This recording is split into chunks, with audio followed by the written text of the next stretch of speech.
Snow falls red before the sun comes up.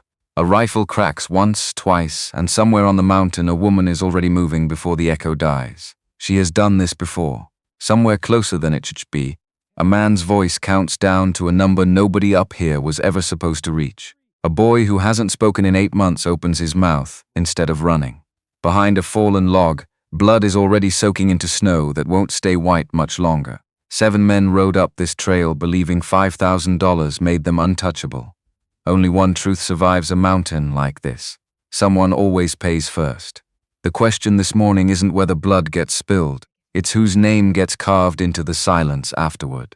The winter of 1883 arrived in Stone Hollow, Montana territory, on the 2nd of December, and it arrived like an eviction notice. Snow came sideways that week. Wind found every seam in a coat and made you regret every choice that had led you outdoors.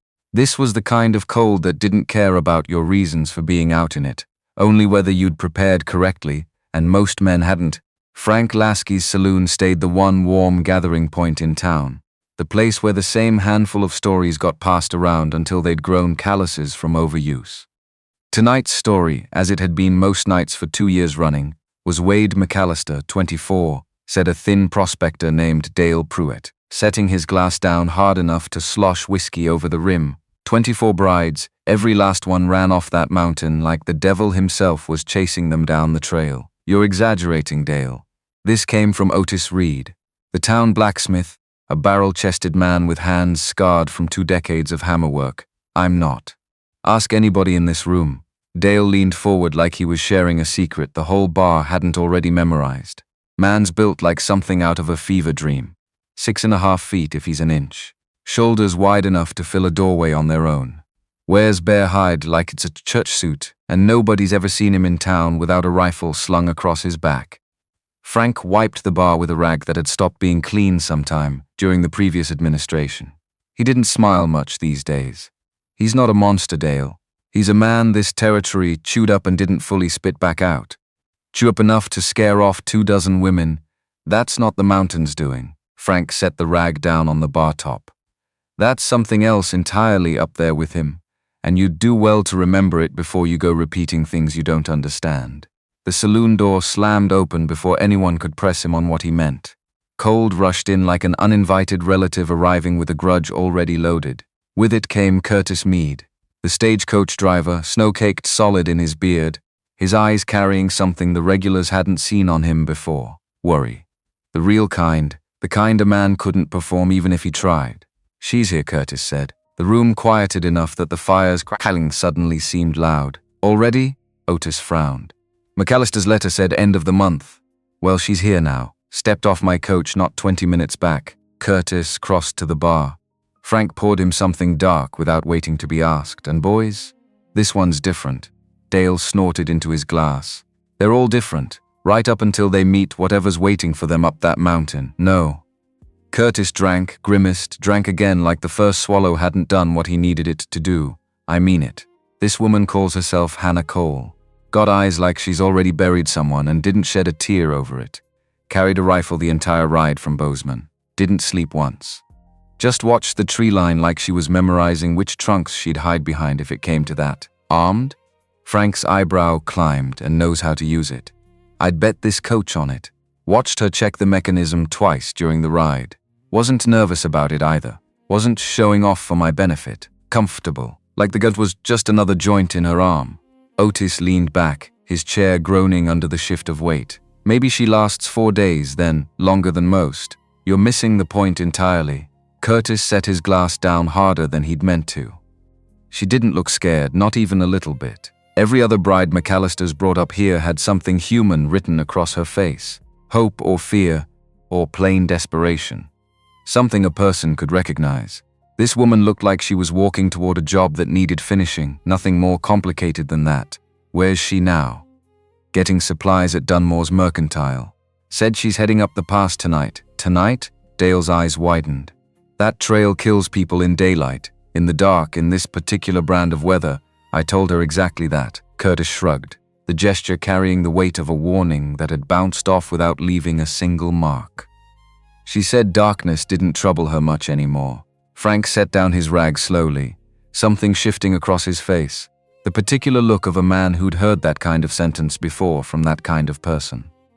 Folks who talked about darkness like an old acquaintance usually had a history of seeing too much, sometimes doing too much, frequently both at once. "I won't be taking any bets on this one," Frank said quietly. The others glanced at him strangely. He only shook his head and returned to polishing glasses that would never come fully clean no matter how many passes he gave them with that ruined rag. Percy Dunmore's mercantile smelled of coffee beans, lamp oil, and the particular dust that settled into every frontier shop, regardless of how often the floor got swept clean. Hannah Cole stood at the counter, methodically selecting items that bore no resemblance to what a bride heading toward her wedding might reasonably purchase. 3 boxes of ammunition, different calibers stacked neatly, dried meat enough to last months if rationed correctly, matches sealed inside a waterproof tin, a whetstone worn smooth from prior use, medical supplies the serious kind, meant for wounds that needed real stitching, not the scraped knuckles a domestic life produced. Percy watched her with mounting confusion, his spectacles sliding down a nose damp with nervous sweat, despite the cold seeping through the shop's front window. "Ma'am," he ventured, "are you certain about these particular items? Most ladies arriving for Mr. McAllister tend toward more domestic goods. Fabric, cooking spices. I've got a lovely selection of—" "How much?" Her voice cut through his rambling cleanly, no edge to it, just efficiency. Percy blinked. "I beg your pardon?" "For everything on the counter." "How much?" he calculated quickly, fingers working an invisible abacus in the air. $14.30. Hannah counted out exact change from a leather pouch worn soft at the corners. Her hands were steady. Calloused in a way that told a story, she clearly had no intention of sharing. Percy noticed something else as she reached for the coins. Her coat shifted just enough to reveal the handle of a knife tucked into her belt, and possibly the suggestion of another strapped low at her ankle. "The trail to McAllister's place," she said, gathering her purchases into a pack with practiced motion. "I was told it runs 5 hours. In summer, perhaps. In this weather at night. Ma'am, respectfully, you should wait until morning. Men have died on that path. Even experienced ones. Men die everywhere." She shouldered the pack, the motion of someone who'd done this exact thing 1,000 times across 100 different towns. "Where does it begin?" "North edge of town, but if I might, thank you." She was gone before he could finish the sentence. The bell above the door chimed her exit. Cold air swirled through the shop in her wake like something following close at her heels. Reluctant to let her go, Percy stood there a long moment, processing. Then he walked to his back office and pulled a ledger from beneath a loose floorboard he'd cut himself 2 years back for exactly this purpose. In it he tracked every one of McAllister's brides' names, arrival dates, departure dates. 24 entries, 24 departures. Some lasted a week. Most didn't make 3 days. 2 had returned injured, one with a broken arm, another with cuts that looked like she'd gone through a window headfirst in a hurry. None of them had ever said what happened up on that mountain. They simply left town as fast as circumstances allowed. The way a person flees a building they suspect is still burning somewhere out of sight. Percy wrote Hannah Cole's name in careful script. Arrival, December the 3rd, 1883. He left the departure column blank, the way he had 24 times before, already certain in his gut he'd be filling it in soon enough. The trail up Bear Ridge, that's what locals called it. Though no surveyor's map carried the name, began gentle enough. A worn path through snow-heavy pines that lied to a traveler about everything still waiting ahead. The rifle across Hannah's back shifted with each step, a familiar weight she'd carried long enough that walking without it would have felt like missing a limb she'd grown accustomed to using. The first hour passed easily, just breathing cold air that burned her lungs raw, watching the lights of Stone Hollow shrink behind her into scattered points and then into nothing at all. The second hour turned harder. Switchbacks cut across the mountainside, each bend revealing more vertical climb than the last, like a debt that kept compounding interest the longer she walked. Wind picked up, throwing snow into her face, testing her balance on ice patches hidden invisible beneath fresh powder. Hannah didn't slow her pace. She'd learned years ago that hesitation killed faster than commitment ever did. You picked a direction, you moved. Second-guessing yourself was a luxury reserved for people who still had genuine choices in front of them, and she hadn't had one of those in longer than she cared to count. 6 months back she'd carried a different name entirely. lived inside a different life, married to a man named Walter Ashford. A wealthy mine owner in Colorado with political friends scattered through every level of the territorial government, and a smile that charmed every room he ever walked into. In private, that smile vanished like it had never existed, replaced by something that taught her exactly what fear felt like in her own kitchen. Hannah learned that screaming accomplished nothing when the nearest neighbor sat 2 miles distant, and the local sheriff owed his badge to her husband's campaign contributions. She'd survived 2 years of it, planned her exit for 6 months straight. And when Walter came home drunk on an October night, rage already building over some slight she still couldn't fully name even now, Hannah had been ready in a way she'd never let herself acknowledge out loud. The knife had belonged to her grandmother, small blade, horn handle, sharp as something that had spent its entire existence waiting for this single purpose. She'd needed it only once. Walter had looked genuinely surprised, like the possibility she might fight back had simply never crossed his mind as something worth considering. Like enduring was the job description, and she'd broken contract by refusing to keep signing it. He bled out across their kitchen floor while Hannah packed a bag with hands that refused to stop shaking. She took his horse, his rifle, enough money folded into her boot lining to disappear without a trace. Left the knife buried in his chest because she never again wanted to feel its weight in her own hand. The authorities had called it murder. Self-defense wasn't a recognized legal concept when the dead man owned half a county and the woman who killed him was simply expected to know her place and stay in it. So Hannah ran north through Colorado, into Wyoming, across into Montana territory. Staying a half step ahead of bounty hunters she knew would eventually pick up her trail. Moving from town to town, never staying long enough anywhere to form a single connection that could later be used against her. Until she'd found the advertisement printed in a Bozeman newspaper, 3 lines tucked between livestock notices and a column about railroad expansion. Wanted, bride for frontier homesteader, remote location, hard work required, marriage of convenience. Inquiries to Wade McAllister, Stone Hollow, Montana territory. Most women would have read warning into those careful, sparse words. Hannah read opportunity instead. Remote meant invisible. Hard work meant nobody would expect the gentle performance of a proper wife. Marriage of convenience meant no one would ask the kind of questions she couldn't afford to answer truthfully. And McAllister's reputation, a man so feared that women fled his home in genuine terror, meant no bounty hunter would think to search for her, in a place stories had already painted cursed. It seemed perfect. She'd sent a telegram. Received a response within days, money enough for travel. An agreement to try the arrangement for 1 month before either side committed further. That had been 3 weeks past. Now here she stood, climbing through darkness toward a man who might be exactly what the rumors claimed, running from men who were unquestionably monsters, with nothing but weapons and will keeping her upright against the wind. By the 3rd hour, her legs burned with real protest. The air thinned noticeably. Her breath came in harsh white clouds that vanished the instant they left her mouth. She welcomed the pain regardless.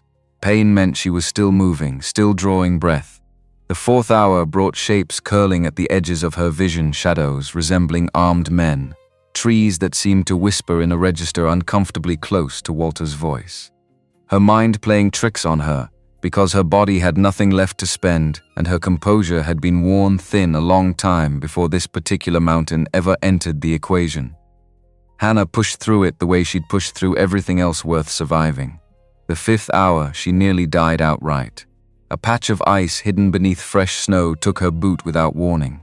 For one suspended, terrible moment she slid backward, the rifle slamming hard against her spine, gravity reaching for her like it had been patiently waiting all evening for precisely this opportunity. She threw herself sideways, caught a rock outcrop with desperate fingers, felt her shoulder scream in protest, and hung there gasping while snow fell into a darkness below she couldn't measure. The drop might have been 10 feet. Might have been 100. Either distance would have finished the job Walter's family clearly still wanted finished on their behalf. Hannah pulled herself upward inch by aching inch, ignoring the small voice, suggesting it might be easier to simply let go and stop fighting gravity's patient case. She'd survived Walter. She would survive this mountain too. When she finally stood again on solid footing, her hands bled freely through her gloves, and she didn't pause to examine the damage. The cabin appeared with the suddenness of something that had been deliberately hidden until she'd proven herself worthy of finding it. It sat inside a clearing carved straight from the surrounding forest, massive and dark against the snow's pale backdrop. Less a cabin than a fortress built by someone who expected trouble eventually. Thick timber walls, small windows shaped more like firing ports than anything meant to let in light. A chimney rising into the night sky, but no smoke curling from it. No lamplight in the windows. No movement of any kind. Hannah approached carefully, rifle held ready. Her instincts screamed warnings she'd long since trained herself to trust without hesitation. Something about that silence felt deliberately wrong. She stood 20 feet from the door when it opened on its own. A man filled the frame, backlit by lantern glow from inside, and at first Hannah couldn't distinguish details, only size. He was enormous, 6.5 feet at minimum, shoulders broad enough to block most of the doorway by themselves. He didn't move the way large men typically moved, slow and apologetic about the space their bodies occupied. He moved like violence that had learned, somewhere along a hard road, the discipline of waiting. "You're early," he said, his voice rough like something stored too long without use. Letter said end of the month. Plans changed. Hannah kept the rifle pointed at the ground, her hands never leaving it. "You Wade McAllister?" "I am." They stood measuring each other in the dark for a long moment. Hannah felt his attention studying her, searching for whatever weakness he'd identified in the previous 24 women that had eventually sent each one running back down this same mountain.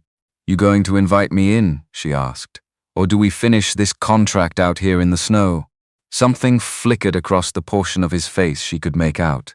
Possibly amusement, though it was hard to be certain in such poor light. Contracts already settled, far as the territory's concerned. "You sent your acceptance telegram. I sent travel money. That's legal enough out here. So what happens now? Now you come inside, or you turn around and head back down. Your decision entirely." Hannah started walking forward. "I didn't climb 5 hours in the dark to turn back at the threshold." She expected him to step aside. He didn't. He simply stood there, a wall of muscle and suspicion, forcing her to squeeze past through the narrow doorway. A test, she realized immediately, seeing whether his sheer size alone might make her flinch the way it apparently had every previous bride. Hannah brushed past without breaking her stride, her shoulder grazing his chest for one brief second of contact. She felt him tense at the proximity, the way someone tenses who isn't accustomed to people approaching that close without visible fear written across their whole posture. Good, she thought. Let him carry the discomfort for once. Inside, the cabin revealed itself as Spartan but deliberate. One large main room held a kitchen area, a fireplace substantial enough to roast something considerably larger than a chicken, heavy handmade furniture built by someone with patience and no particular need for decoration. A ladder in one corner led up to what she assumed served as a sleeping loft.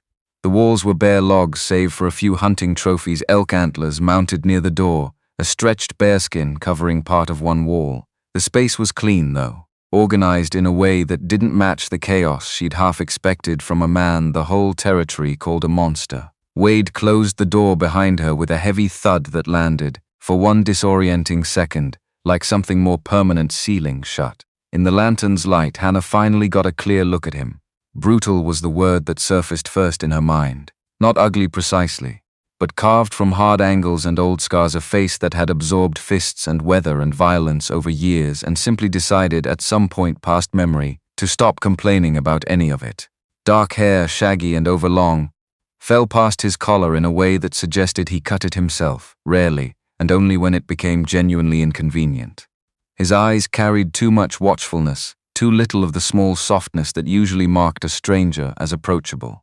A heavy beard couldn't fully hide the harsh line of his jaw beneath it. He looked like a man worn down to the absolute minimum required for survival, with nothing left over for anything else. "You can take the loft," Wade said, gesturing upward. "I sleep down here. Trunk's got blankets, water barrels by the door, fresh every morning. Privy's out back, kitchen shared, cook what you want when you want. I don't expect meals from you." Hannah raised an eyebrow. "That's the whole arrangement? No rules, no expectations?" "One rule." His eyes locked onto hers hard as frozen ground in deep winter. "The boy is off limits. Everything in the room changed with those 4 words. The air seemed to thicken, grow colder despite the fire's steady burn. Hannah's hand drifted toward her rifle without her permission. What boy? Wade's jaw tightened visibly. Wasn't in the advertisement. Should have been. That's the real reason the others left. A sound dropped from above, not from the loft meant for her, but higher from shadows packed into the peaked rafters above the main room. A scuttling sound, like something small moving through the walls. Except whatever made that sound was breathing too heavily, too unevenly for any rat. Hannah looked up. At first she saw only darkness and support beams. Then her eyes adjusted, and she made out a shape wedged into the highest corner where wall met roofline. A child, maybe 7 years old. Possibly younger, difficult to judge given how thin he was. Wild hair hung across his face. His clothes might have fit him once, but now hung loose like garments borrowed from someone twice his size. And his eyes, even from 15 feet below, Hannah could see them catching the lantern's glow. Not a child's eyes in any conventional sense. Something feral lived there instead. Afraid and ready to bite if cornered. That's Sam, Wade said quietly. He's been with me 8 months now, since this past April. Doesn't talk. Doesn't come down unless he thinks I'm asleep. Doesn't trust anyone, especially women. Where did he come from? Found him living in a burned-out homestead about 10 miles north of here. His whole family was dead. Looked like a raid, but Wade stopped himself abruptly, as though he'd nearly said something he wasn't prepared to share with a stranger he'd known for barely 10 minutes. Doesn't matter how it looked. Boy was hiding in a root cellar, half-starved, covered in his own filth. I brought him back here. Thought I could, he gestured vaguely, the intended word apparently too complicated to push out loud. I'm not good with people. The brides, I thought maybe a woman could reach him somehow. Make him feel safe, be whatever it was he needed that I couldn't provide, and they try for a day or 2 at most. Then they realize exactly how broken he is. How he attacks if anyone gets too close. How he steals food and hoards it up there like he's still starving despite everything. How he makes sounds at night that don't resemble a child anymore. Wade shook his head slowly, the motion carrying real weariness. They get scared, or frustrated, or both. They didn't sign on to raise a damaged kid in the middle of nowhere alongside a man who barely speaks. So they leave every single time. Hannah looked back up at the rafters. The boy watched her now, not with curiosity exactly, but with calculation, like he was already mapping the fastest route to making her leave the way all the others before her had eventually left. Most women would have felt pity looking at that. Hannah felt recognition instead. She knew precisely what it meant to stop trusting anything outright. To curl into yourself so tightly that reaching toward another person felt like a form of suicide. To survive something so terrible that the aftermath proved worse than the original event, because you had to keep living inside that memory every single day that followed. I'm not most women, she said. Wade made a sound that wasn't quite a laugh, more breath than amusement. That's what they all said. No. Hannah set her pack down, finally releasing her grip on the rifle. They said it hoping it might become true eventually. I'm saying it knowing it already is. I didn't climb up here to become a mother. I didn't come to fix whatever's broken in your life. I came because I need to disappear, and you need someone who won't run at the first sign of difficulty. That's the entire transaction between us. She turned to face him directly, holding her ground despite him standing a full foot taller and outweighing her by what looked like double. Here's what's going to happen then. I'll stay as long as this arrangement serves us both. I won't try changing you. I won't try saving that boy, though I won't hurt him either. I'll pull my weight, hunt, cook, whatever needs doing around this place. But I don't do soft, I don't do gentle, I don't perform any of the things you probably expect from a proper wife. If that's a problem for you, say so now before either of us wastes more time. Wade studied her for a long stretch of silence. Hannah watched something shift behind his eyes, surprise, perhaps, or something adjacent to relief. The particular relief of finally encountering someone who didn't require him to become anything other than exactly what he already was. No problem, he said finally. Good. Where do I put my gear? Wherever you'd like. Hannah nodded once and headed for the ladder. She'd climbed halfway up when Wade spoke again behind her. The others, he said, lasted anywhere from 12 hours to 9 days. When you decide to leave, I'm not leaving. She didn't turn to look back at him. Whatever's up here, whatever drove the rest of them off this mountain, it isn't worse than what's chasing me, you understand? This isn't hope talking, isn't optimism. This is simple arithmetic. Down there, I'm dead eventually. Up here, I might actually survive, so I'm staying regardless of what that costs either of us. She climbed the rest of the way and vanished into the loft. Wade stood alone in the main room, staring at the empty space where she'd been standing moments before. After a while, he looked up at the rafters where Sam still crouched, motionless. "This one's different," he said quietly, mostly to himself. The boy offered no response. He never did. But his eyes tracked the loft entrance where Hannah had disappeared, and Wade thought he glimpsed something there beyond the usual fear and contempt that lived permanently in that small face. Curiosity, maybe, or simply a new kind of threat being privately calculated. Hannah didn't sleep that first night, not properly. The loft held cold even beneath the trunk's blankets, a simple space furnished with a straw mattress, a few bare shelves, a small window revealing nothing but darkness and steadily falling snow. She lay there fully dressed, rifle within easy reach, listening to the cabin settle around her like something alive, slowly accepting her weight inside its walls. Wade moved below, heavy footsteps crossing to the fireplace. The scrape of a poker stirring embers back to life, the creak of a chair accepting his considerable weight. Above all of it, quiet as breath, came the sound of Sam shifting through the rafters. He moved well, barely a sound escaping him. But Hannah had spent 2 years learning to detect Walter's approach through exactly this kind of small warning, a floorboard's faint whisper, a subtle change in air pressure, the barely audible rustle of fabric against wood grain.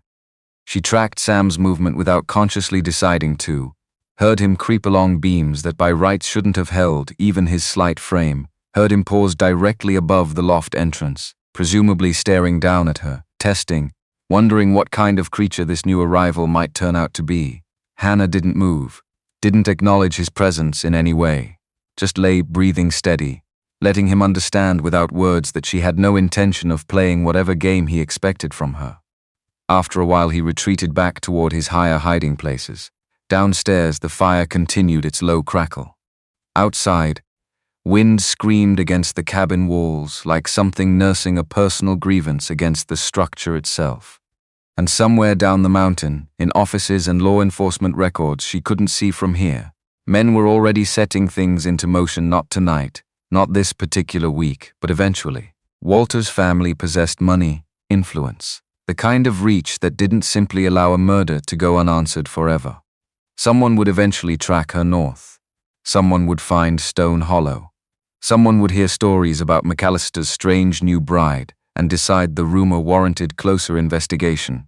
She would handle that complication when it finally arrived. For tonight she remained alive. Hidden. Somewhere Walter's memory couldn't quite reach her directly. That fact alone had to suffice, because it represented everything she currently possessed. As dawn began graying the small window's edges, Hannah finally allowed herself to close her eyes. Not sleep exactly, she hadn't fully trusted sleep in years, but something adjacent to it. A half-aware rest where some portion of her consciousness remained permanently on watch. She heard Wade stand, heard him feed the fire fresh wood, heard him cross to the door and pull in a rush of frigid morning air. "Breakfast in an hour," he called up, the volume measured, the tone offering plain information rather than any demand. Hannah didn't answer, but she listened as he moved through the kitchen space below, the clank of a pan settling onto the stove, the sizzle of rendering fat, the smell of genuine coffee rather than the chicory substitute most frontier establishments served their guests. After a while she sat up, stretched muscles aching from yesterday's climb, and from years of accumulated tension that never seemed to fully release its grip, checked her rifle, her knives, her ammunition supply. Habits that had kept her breathing this long into an uncertain future. Breakfast turned out to be salt pork, fried potatoes, coffee strong enough to strip paint from a wall if you left it sitting too long. Wade cooked without wasted motion, the same economical efficiency he seemed to bring to everything. No flourish, no unnecessary conversation, just food meant to sustain them both through another day on this mountain. Hannah ate standing, her back pressed against the wall so she could watch both the door and the rafters simultaneously. Old habit ingrained deep. Walter used to corner her at their table, use the furniture itself as a trap she never saw coming until it had already closed around her. She'd sworn afterward never again to sit with her back exposed to a room. Wade noticed the positioning, said nothing about it. "You don't sleep much." Hannah observed. Sleep's a luxury out here.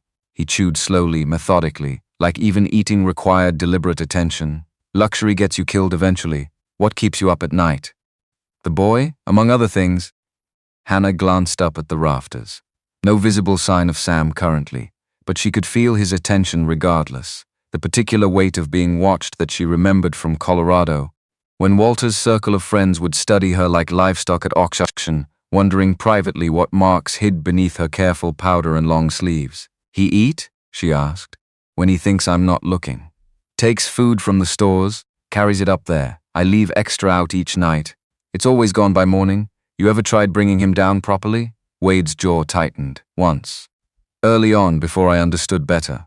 Thought if I just grabbed him, held him steady, showed him directly he was safe with me, he stopped mid-sentence, set his fork down with deliberate care. He bit clean through my hand, took 3 stitches to close. After that, I learned to let him approach things on his own schedule, not mine. Smart of you to learn that. You sound like you understand something about it personally. Hannah shrugged. Non-committal. I know what it feels like when someone tries forcing you into something you're not ready for yet. Doesn't matter how good their intentions might be underneath it.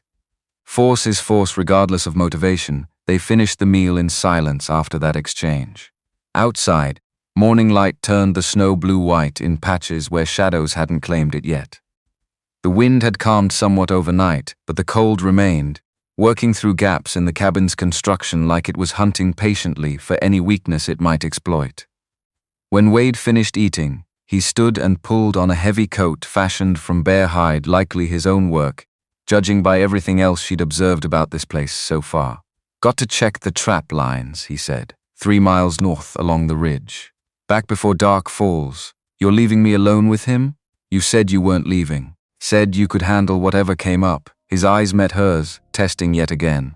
Everything about this man, she was learning, came wrapped in some form of test. Was that statement true? Or were you simply talking to fill silence? Hannah didn't smile exactly, but something close to it touched the corner of her mouth. Go check your traps, we'll manage fine. The rifle by the door's loaded. So's the one mounted above the mantel. You actually know how to use them? Better than most men you've encountered in your life. Something flickered across his expression, not quite approval, but closer to confirmation of a suspicion he'd already begun forming about her. Don't go outside without carrying a weapon, he said. Wolves this time of year, mountain lions occasionally. Sometimes worse than either, worse than mountain lions, men. He pulled on heavy gloves, working his fingers into them. Prospectors work these mountains. Trappers. Drifters passing through. Most are harmless enough on their own. Some aren't. They spot a woman alone, certain ideas start forming. You understand my meaning? I understand completely. Her hand drifted to the knife at her belt. I've dealt with men and their particular ideas before now. Wade nodded once and headed toward the door. He paused with his hand resting on the latch. The boy, he said without turning back around. If he comes down while I'm gone, and he won't, he never does on a stranger's first morning, don't try touching him. Don't try talking to him directly. Just let him exist as he is. Wasn't planning otherwise. Wade left. The door closed behind him with a sound resembling something sealing shut for good. Hannah stood alone in the main room and counted silently to 60, listening to his footsteps crunch away through fresh snow. When she felt certain he'd gone, she looked upward. Sam was there, perched on a beam directly above the kitchen area, half concealed behind a vertical support post. His face showed as a pale smudge against the shadows, his breathing quick but quiet. Frightened. I'm not going to hurt you, Hannah said. Not gentle in tone, not coddling either, simply a fact stated plainly, the way she'd state any other fact. And I'm not going to try making friends with you. I'm just going to be here, doing what needs doing. You can come down or you can stay up there.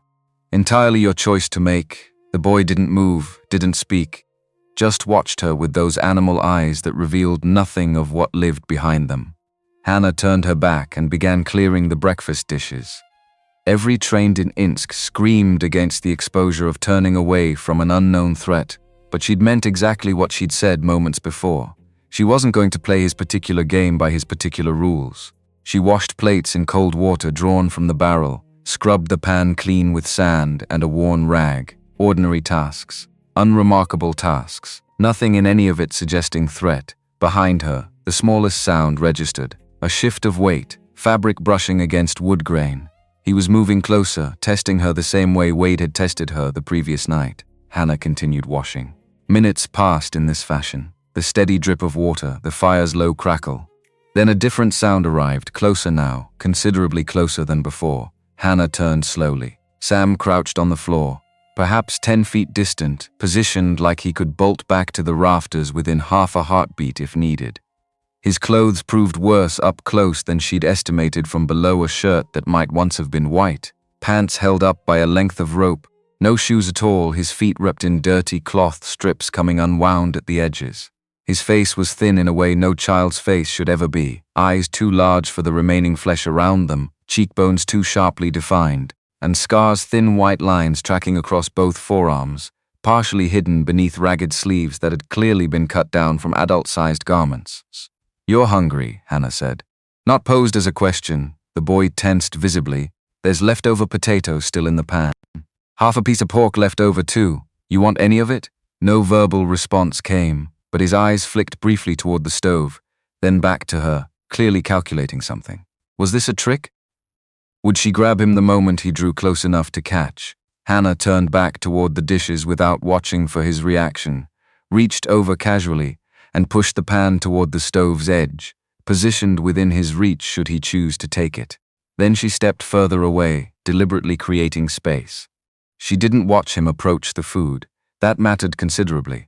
Predators watched their prey constantly. She needed him to understand, in whatever capacity he retained for understanding anything reliably, that she wasn't hunting him in any sense. Behind her silence stretched out, then the whisper of fast, light movement, the scrape of the pan being claimed, another whisper following close behind. When Hannah finally turned back around, the boy had vanished, returned to the rafters above. The pan sat completely empty, licked thoroughly clean of every trace. Smart kid, she thought, allowing herself the observation. Didn't waste a single moment. Didn't trust the opportunity to remain available indefinitely. She'd operated the same way with food during the worst stretches with Walter. Hiding crackers and dried fruit anywhere they wouldn't spoil quickly, eating fast whenever a chance presented itself. Never certain when the next opportunity might arrive, or whether it would arrive at all. Hannah finished the dishes and properly surveyed the cabin's layout. If she intended staying here, she needed complete understanding of the space exits, weapons, the location of everything that mattered. The front door proved heavy timber, a bar mounted across the inside, effective for keeping unwanted things out. One window downstairs currently shuttered, another window up in the loft, no back door anywhere, which struck her as tactically careless on its surface, but probably represented deliberate planning. Harder for anything to sneak through if only a single entrance existed to monitor. The rifles mounted above the mantel checked out clean, both fully loaded. He maintained his weapons properly. That detail told her something meaningful about what this man valued in his isolated life. Shelves along one wall held supplies: flour, sugar, coffee, salt, dried beans, smoked meat hanging from iron hooks, considerably more ammunition than most families would require across an entire year, medical supplies stored in a wooden box, bandages, needle and thread already prepared, a bottle of whiskey serving double purpose as both drink and disinfectant when circumstances required either function. The man came prepared for nearly everything. She'd grant him that much credit, at minimum. Hannah examined a set of leg traps positioned in one corner, their teeth cruel-looking devices clearly designed for wolves when she heard it. A sound carrying from outside, distant but unmistakably distinct. Voices. She froze and listened carefully. Two men, possibly three, talking as they approached, still some distance off but steadily closing that gap. Hannah grabbed the rifle from above the mantel and moved to the window, cracking the shutter just enough to observe outside without exposing herself fully. Three men on horseback, picking their careful way through accumulated snow. Not trappers, their clothing appeared too fine for that profession. Not prospectors either, they carried themselves wrong for that line of work. Too much confidence radiating from men who supposedly spent their days grubbing through frozen earth for traces of gold that rarely materialized. They stopped roughly 50 yards out from the cabin. One pointed toward the chimney's lack of smoke, an apparent discussion unfolding between them, a decision being reached collectively. Then they started forward again, riding directly toward the front door, Hannah's mind raced through the available options like cards already memorized from prior necessity. Wade remained hours distant on his trap line. She stood alone with a traumatized child and a cabin full of evidence belonging to neither of them directly. The lead rider proved tall and lean, his face shaped like a hatchet blade beneath a long coat and a hat shadowing most of his features. As he closed the remaining distance, she caught the glint of metal pinned to his chest. A badge. Not local law enforcement, they rode too far from any proper town for that explanation to hold, which meant either a territorial marshal with legitimate authority or a bounty hunter wearing someone else's stolen credentials, like a borrowed coat that didn't quite fit. Either possibility meant trouble arriving directly at her door. They reined their horses to a stop. The tall one dismounted smoothly. The other two remained mounted, hands resting easy near their gun belts in a posture that read as casual but wasn't, not really the relaxed confidence of men who'd already decided how this particular encounter would conclude and were merely waiting through the necessary formalities first. A knock sounded against the door, solid. Carrying clear authority, open up. Territorial business requires your attention. Hannah stayed positioned at the window. Didn't answer the summons. In the rafters above, Sam had gone utterly silent, even his breathing seeming to pause mid-cycle in apparent terror. Another knock followed. Harder this time, I said. Open this door. We're tracking someone specific. Won't require more than a minute of your time, ma'am. If you'd simply cooperate. In her mind, Hannah ran through the limited options like a hand of cards she'd already turned over and examined. Hide, pretend nobody occupied the cabin, but they'd clearly noted the smoke earlier. Knew with certainty someone remained inside. Shoot through the door directly, but 3 men against 1 woman made poor odds, and killing anyone carrying a badge, legitimate or otherwise, would bring consequences faster and harder than almost any other available choice. Escape through the rear window into the surrounding trees, but running meant abandoning Sam entirely, and whatever else circumstances had made of her, Hannah found she'd already decided, somewhere in the space of perhaps 4 racing seconds, that she wasn't the kind of woman who left a frightened child behind to face armed strangers alone. She set the rifle down carefully, checked her knives were properly secured, straightened the practical wool dress she'd worn throughout her journey, the kind of garment that didn't announce fugitive bride to anyone specifically searching for one. Then she opened the door. The tall man looked momentarily surprised. Clearly he'd expected to find McAllister himself. Not a woman standing in the doorway instead, ma'am. He touched the brim of his hat in a gesture of false courtesy Hannah recognized immediately from prior, harder experience. He didn't intend any disturbance. Name's Boone Hargrove. Tracking a fugitive through this particular territory. You happen to see any strangers passing through recently? Woman traveling alone, possibly armed. Hannah kept her expression carefully neutral. Only just arrived myself 3 days back. Haven't seen anyone except my husband since. Your husband? Hargrove's eyes swept past her, surveying the cabin's interior with obvious interest. That would be Wade McAllister, then? That's correct. Heard plenty about him down in Stone Hollow. Heard he burns through brides the way most men burn through whiskey. Hargrove's smile turned thin and considerably colder. You must represent number 25 then. Must be. Also heard the previous ones never lasted long up here. Mountain madness. Folks call it. Something about this particular place that drives women to their wits' end. He paused deliberately, letting silence stretch between them. You feeling anything like crazy yet yourself, ma'am? Not particularly, no. Mind if we step inside? Warm ourselves a bit by your fire.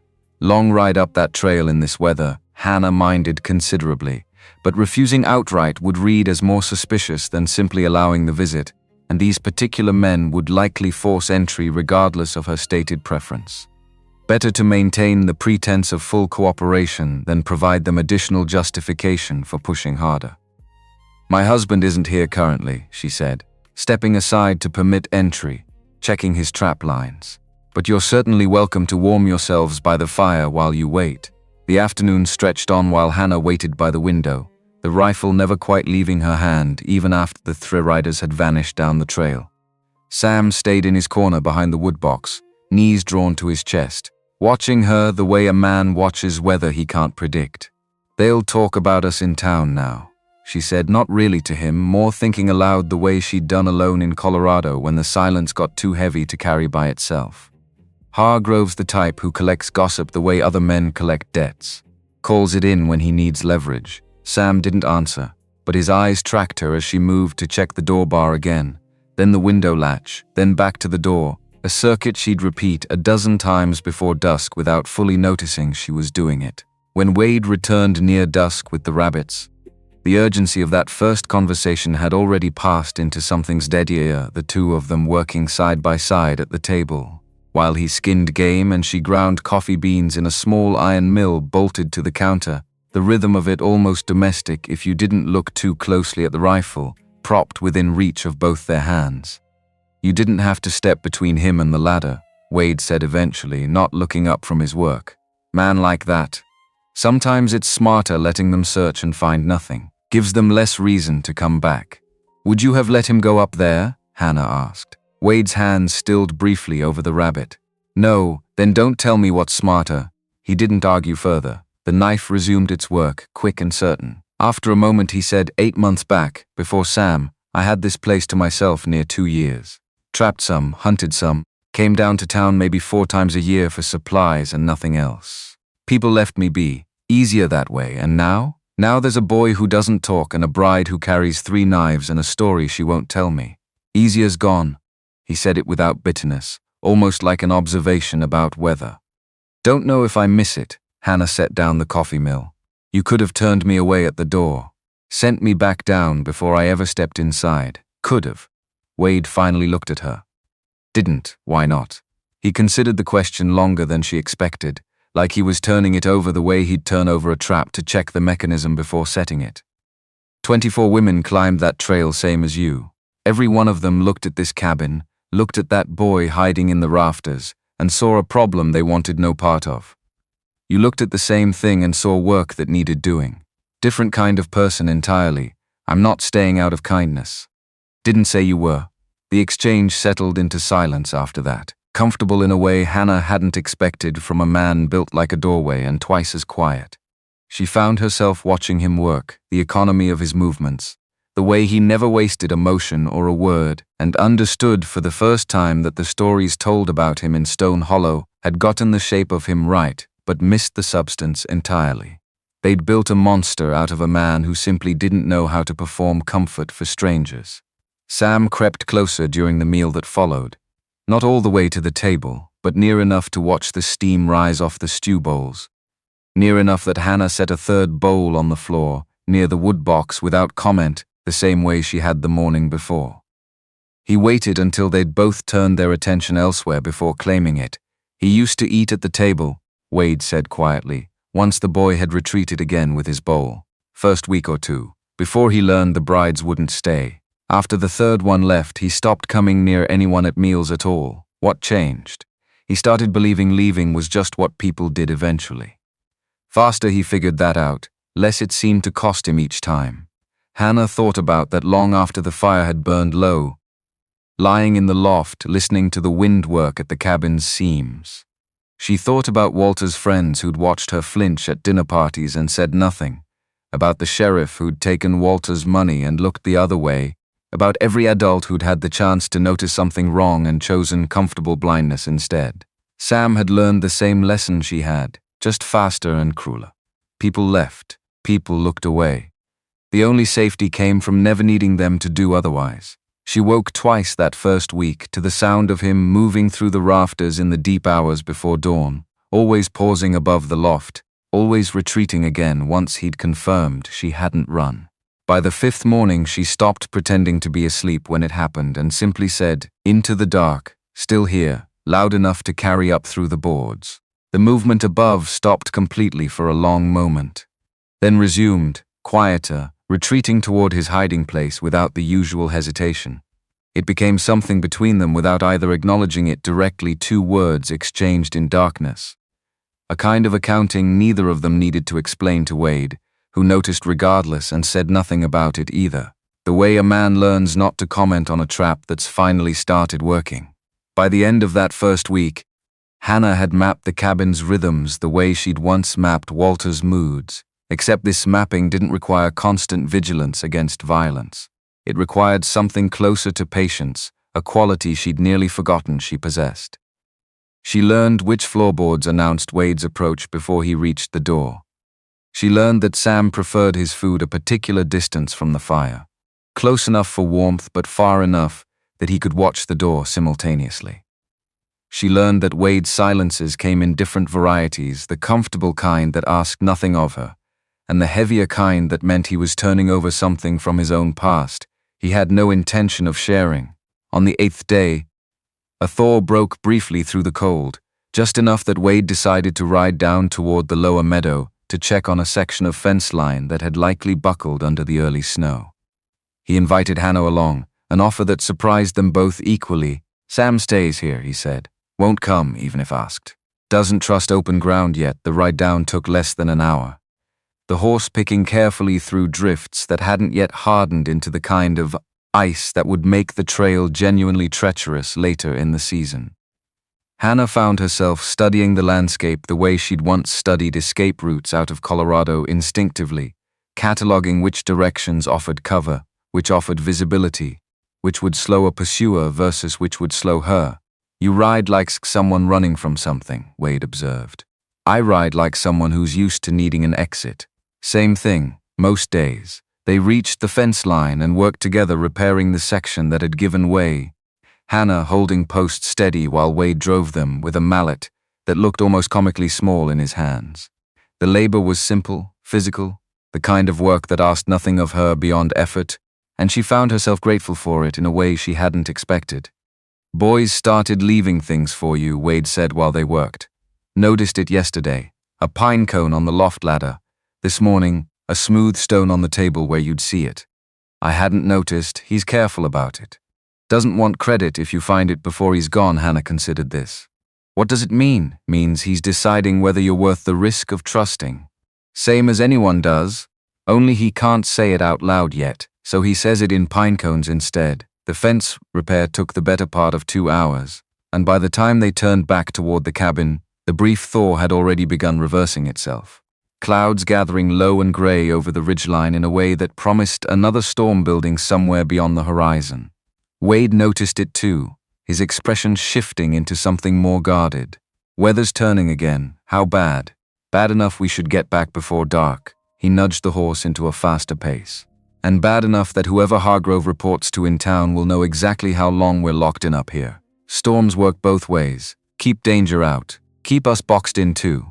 They made it back to the cabin just as the first flakes of the new system began drifting down, fat and slow at first, the kind that always preceded something heavier. Sam met them at the door, his relief at their return written plainly across his face before he caught himself and smoothed the expression back into something more guarded. That night, as the wind began building toward what would become 6 days of sustained storm, Hannah found the pine cone Wade had mentioned, still resting on the loft-out ladder's 3rd rung, exactly where Sam had left it. She picked it up, turned it over once in her palm, and set it carefully on the shelf beside her bedroll where it would remain visible. In the morning, it had moved 2 inches to the left. She understood, without needing to be told, that this was Sam's way of confirming she'd seen it and chosen to keep it rather than discard it. A small test passed. A door left open another fraction of an inch. 3 days into the building storm, with the wind already screaming at full force against the timber walls, Hannah woke before dawn to find Sam standing at the base of the loft ladder, not climbing it, just standing there with one hand on the lowest rung, watching her in the gray pre-morning light. "You can come up," she said quietly. "If you want." He didn't move for a long moment. Then he climbed, slow and careful, stopping at the top where the loft opened into its small space, and sat down near the entrance rather than approaching further. Hannah didn't push for more than that.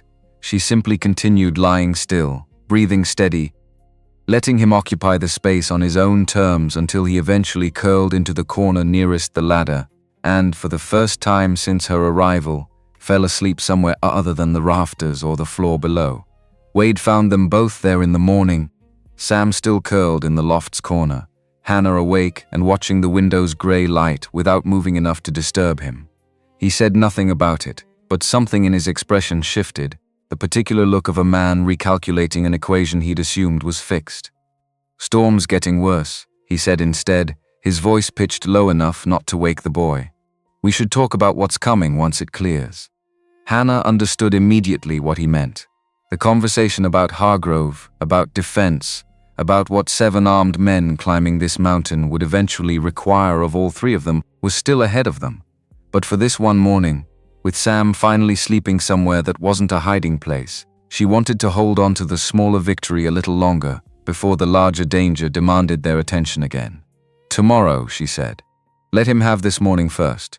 Wade nodded once, accepting it without argument, and went to start the coffee.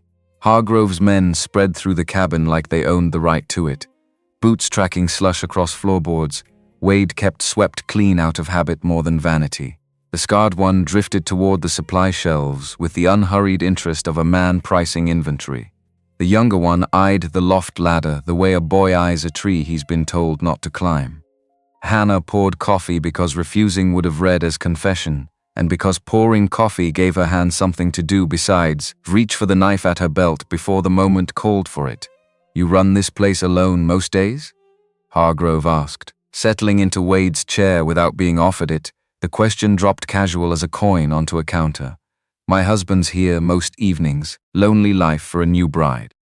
Up here with just a man twice your size and whatever else he's got hiding in the rafters." He let the sentence trail, waiting to see what filled the silence. Hannah didn't fill it. The scarred man pulled a tin of coffee off the shelf, turned it over in his hands like he was reading something written on the label that wasn't there. "Husband stock up like he's feeding an army. Winters run long up here." "They surely do." Hargrove sipped, made a face like the coffee disappointed him personally. "Heard tell $5,000 buys a lot of winters somewhere warmer." Heard the woman who earned that bounty might find herself thinking along those lines, given the chance. "I wouldn't know anything about that." "No, suppose you wouldn't." His eyes drifted up toward the rafters again, lingering there a beat too long. "That boy of yours awful quiet. Most kids, you bring strangers into the house, they come look. Curiosity, you understand.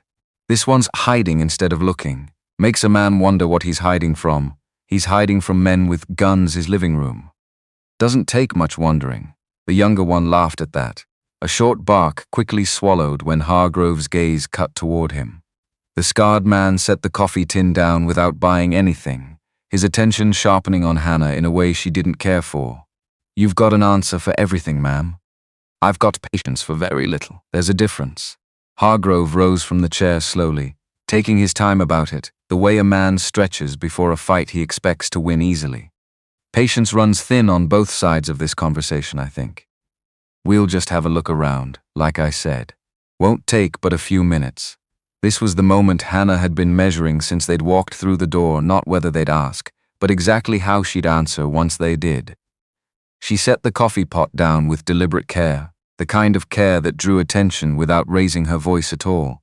"You'll have a look around when my husband returns and agrees to it.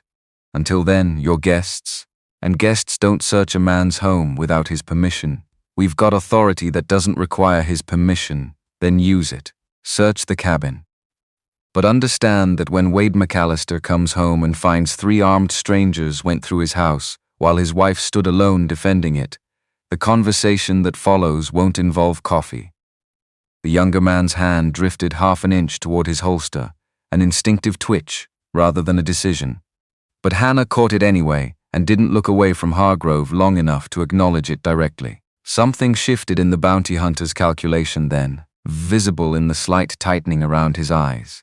He wasn't a man who enjoyed being told no, but he was also a man who'd survived this long by knowing precisely when no carried weight behind it and when it didn't.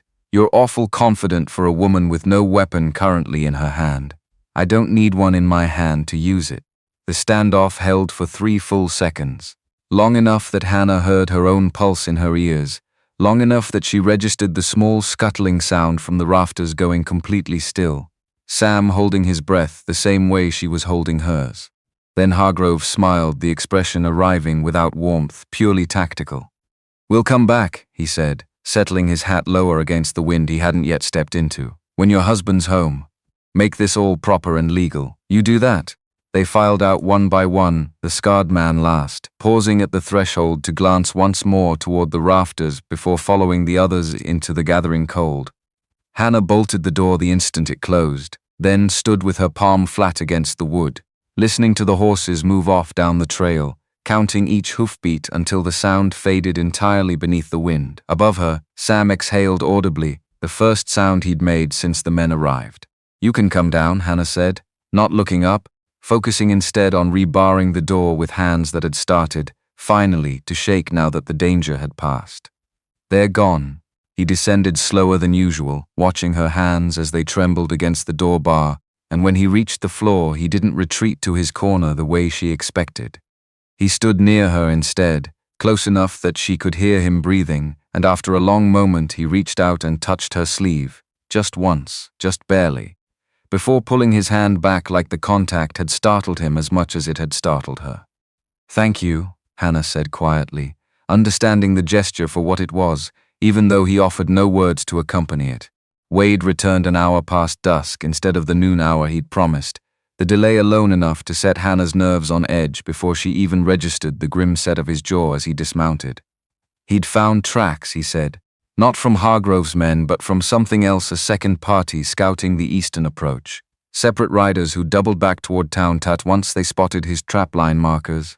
"Scouts," he said, dropping the rabbits he'd caught onto the table without ceremony. "Different horses than the 3 that came here.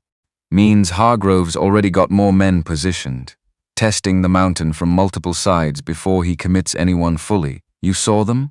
Saw their tracks. Smart enough to keep their distance once they realized I'd noticed." He sat heavily, the day's work and the day's worry both visible in how he held himself.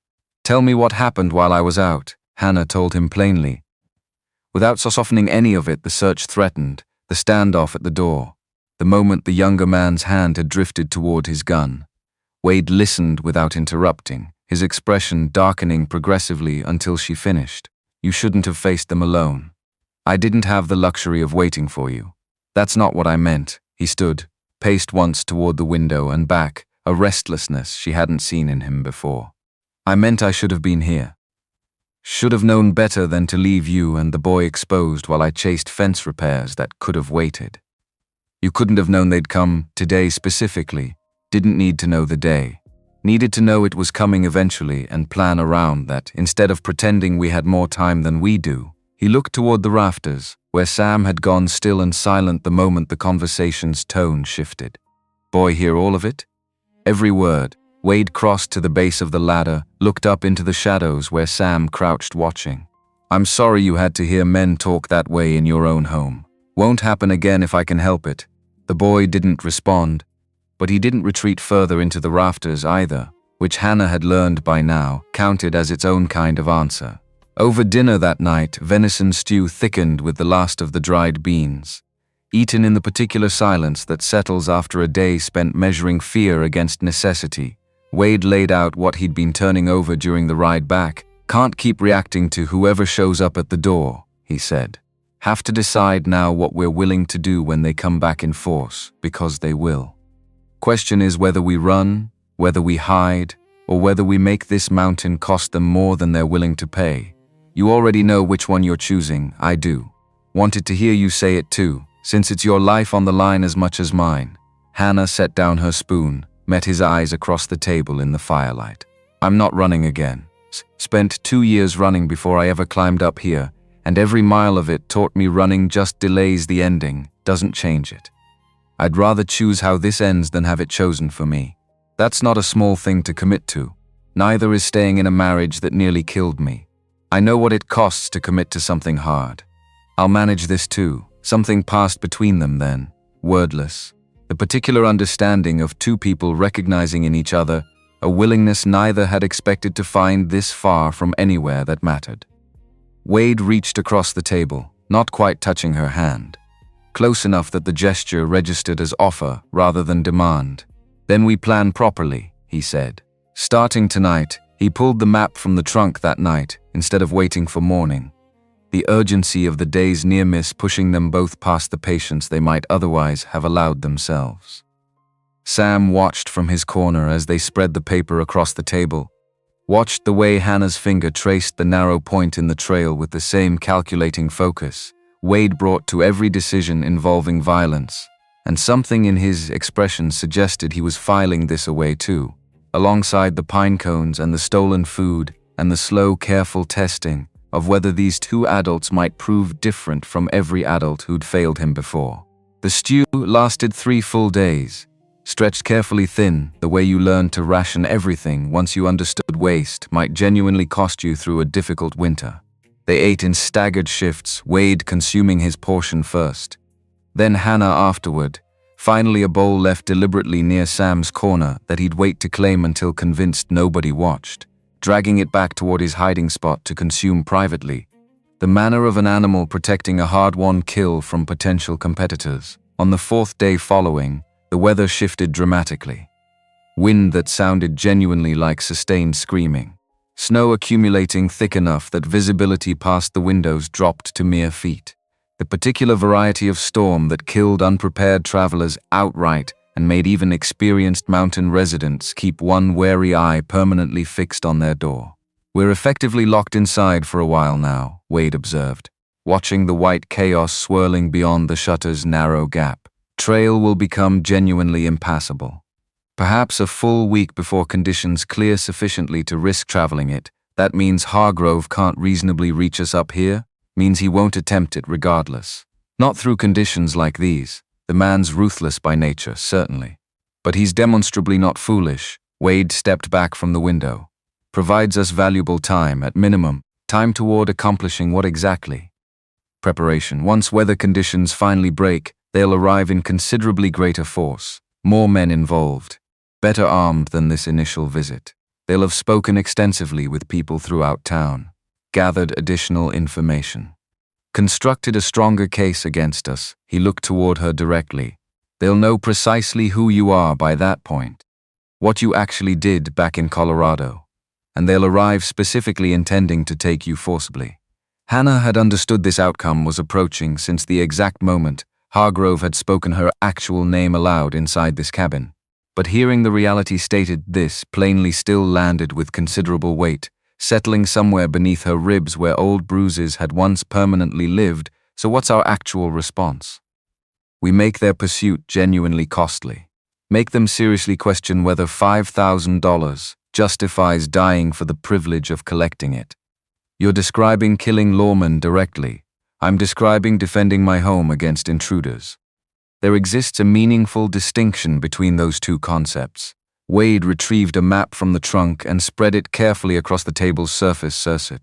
The mountain rendered through cramped, careful handwriting, sight lines marked clearly, choke points identified, locations where surrounding trees grew thinner or considerably thicker. He'd evidently been planning something like this for considerable time already, Hannah realized with growing understanding, long before she'd ever climbed that initial trail toward this cabin.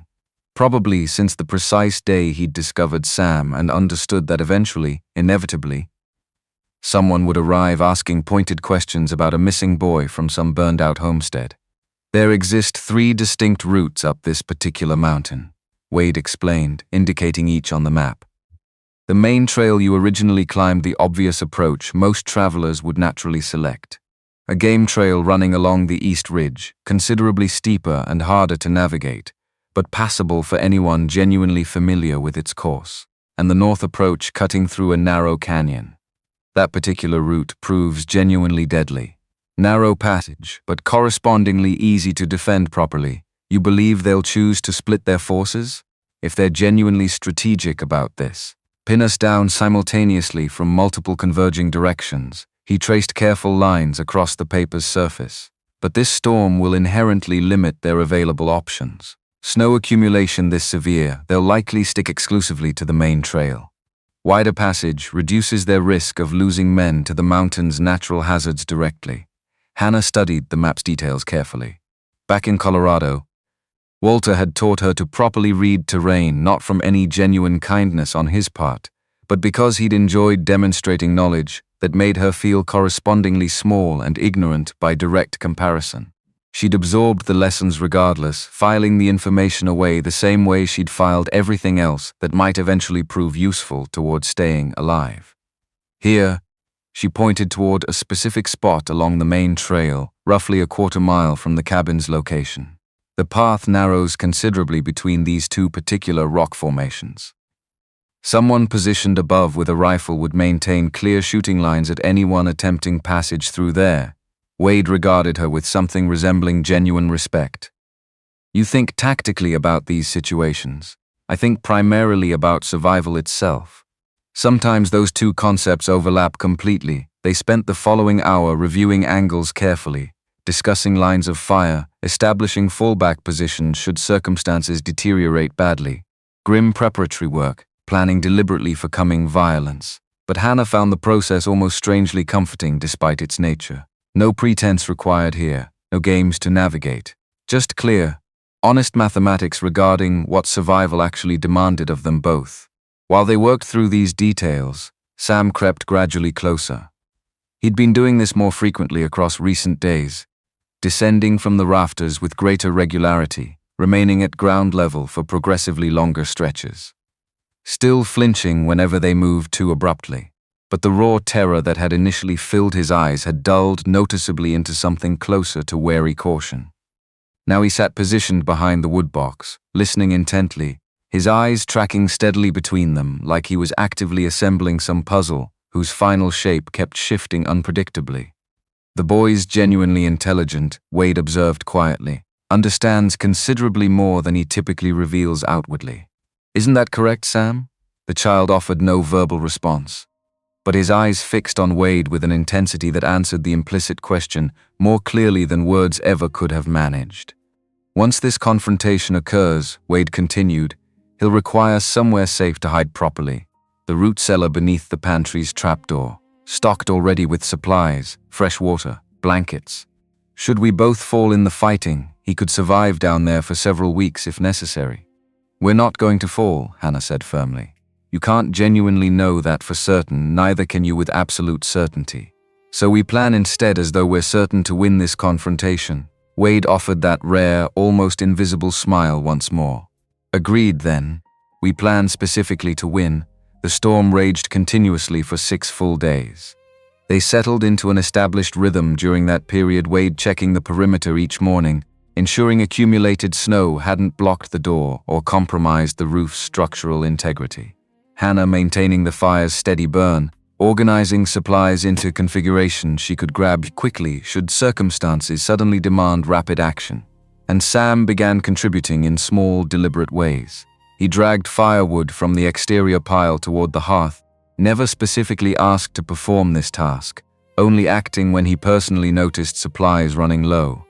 He positioned empty water buckets near the door, a wordless signal indicating they required refilling from the outdoor snowmelt barrel. Small contributions, but genuinely deliberate ones, made entirely by his own choice. On the storm's 3rd night, something meaningful shifted between them.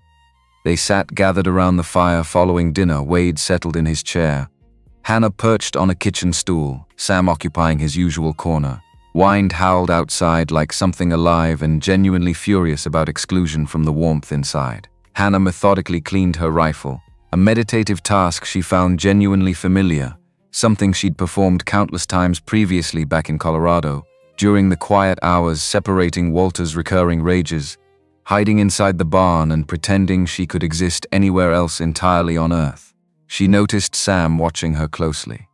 Not merely watching, passively actively studying her hand movements as she worked the action mechanism, checked the barrel's interior, applied oil to the moving parts with practiced, careful attention. You want to learn how this works? She asked directly. Sam tensed immediately, poised to retreat at any sign of threat. I'm not going to force this on you. But should you genuinely want to learn, I'll teach you properly. The boy remained frozen for an extended moment. Then slowly, he crept forward incrementally, not quite close enough to touch the weapon, but near enough to observe more clearly. Hannah continued her work, explaining each component in simple terms as she progressed. This represents the barrel. This is precisely where the bullet eventually exits. You maintain it properly clean, or the mechanism jams entirely. Out here, a jammed weapon can genuinely get you killed. Sam edged closer. Still, this is the trigger mechanism. You squeeze it deliberately. You never simply pull at it carelessly. Pulling makes your aim jerk unpredictably. Squeezing maintains proper steadiness throughout. She demonstrated the motion without any ammunition loaded, the smooth click of the hammer falling against an empty chamber. Wade watched silently from his chair, offering no commentary, allowing the moment to unfold naturally on its own terms. By the time Hannah finished cleaning the rifle thoroughly, Sam sat cross-legged on the floor less than 3 feet distant, considerably closer than he'd ever previously approached by his own choice. "Want to actually hold it yourself?" Hannah asked. His eyes widened noticeably. A flicker of something complex crossing his features, fear mixed with genuine desire, possibly both emotions simultaneously. "It's not currently loaded. Can't possibly hurt you. Can't hurt anyone else either." She set the weapon carefully on the floor between them. "It's simply metal and wood combined. Only becomes dangerous if someone specifically chooses to make it that way." The boy stared at the rifle like it represented some snake that might still strike despite everything she'd already explained. But curiosity was clearly winning the internal struggle. His hand crept forward tentatively, touched the wooden stock briefly, jerked back immediately. Nothing happened in response. He touched it again, more confidently this time, allowing his palm to rest flat against the smooth wood grain. "That belongs to you now," Hannah said.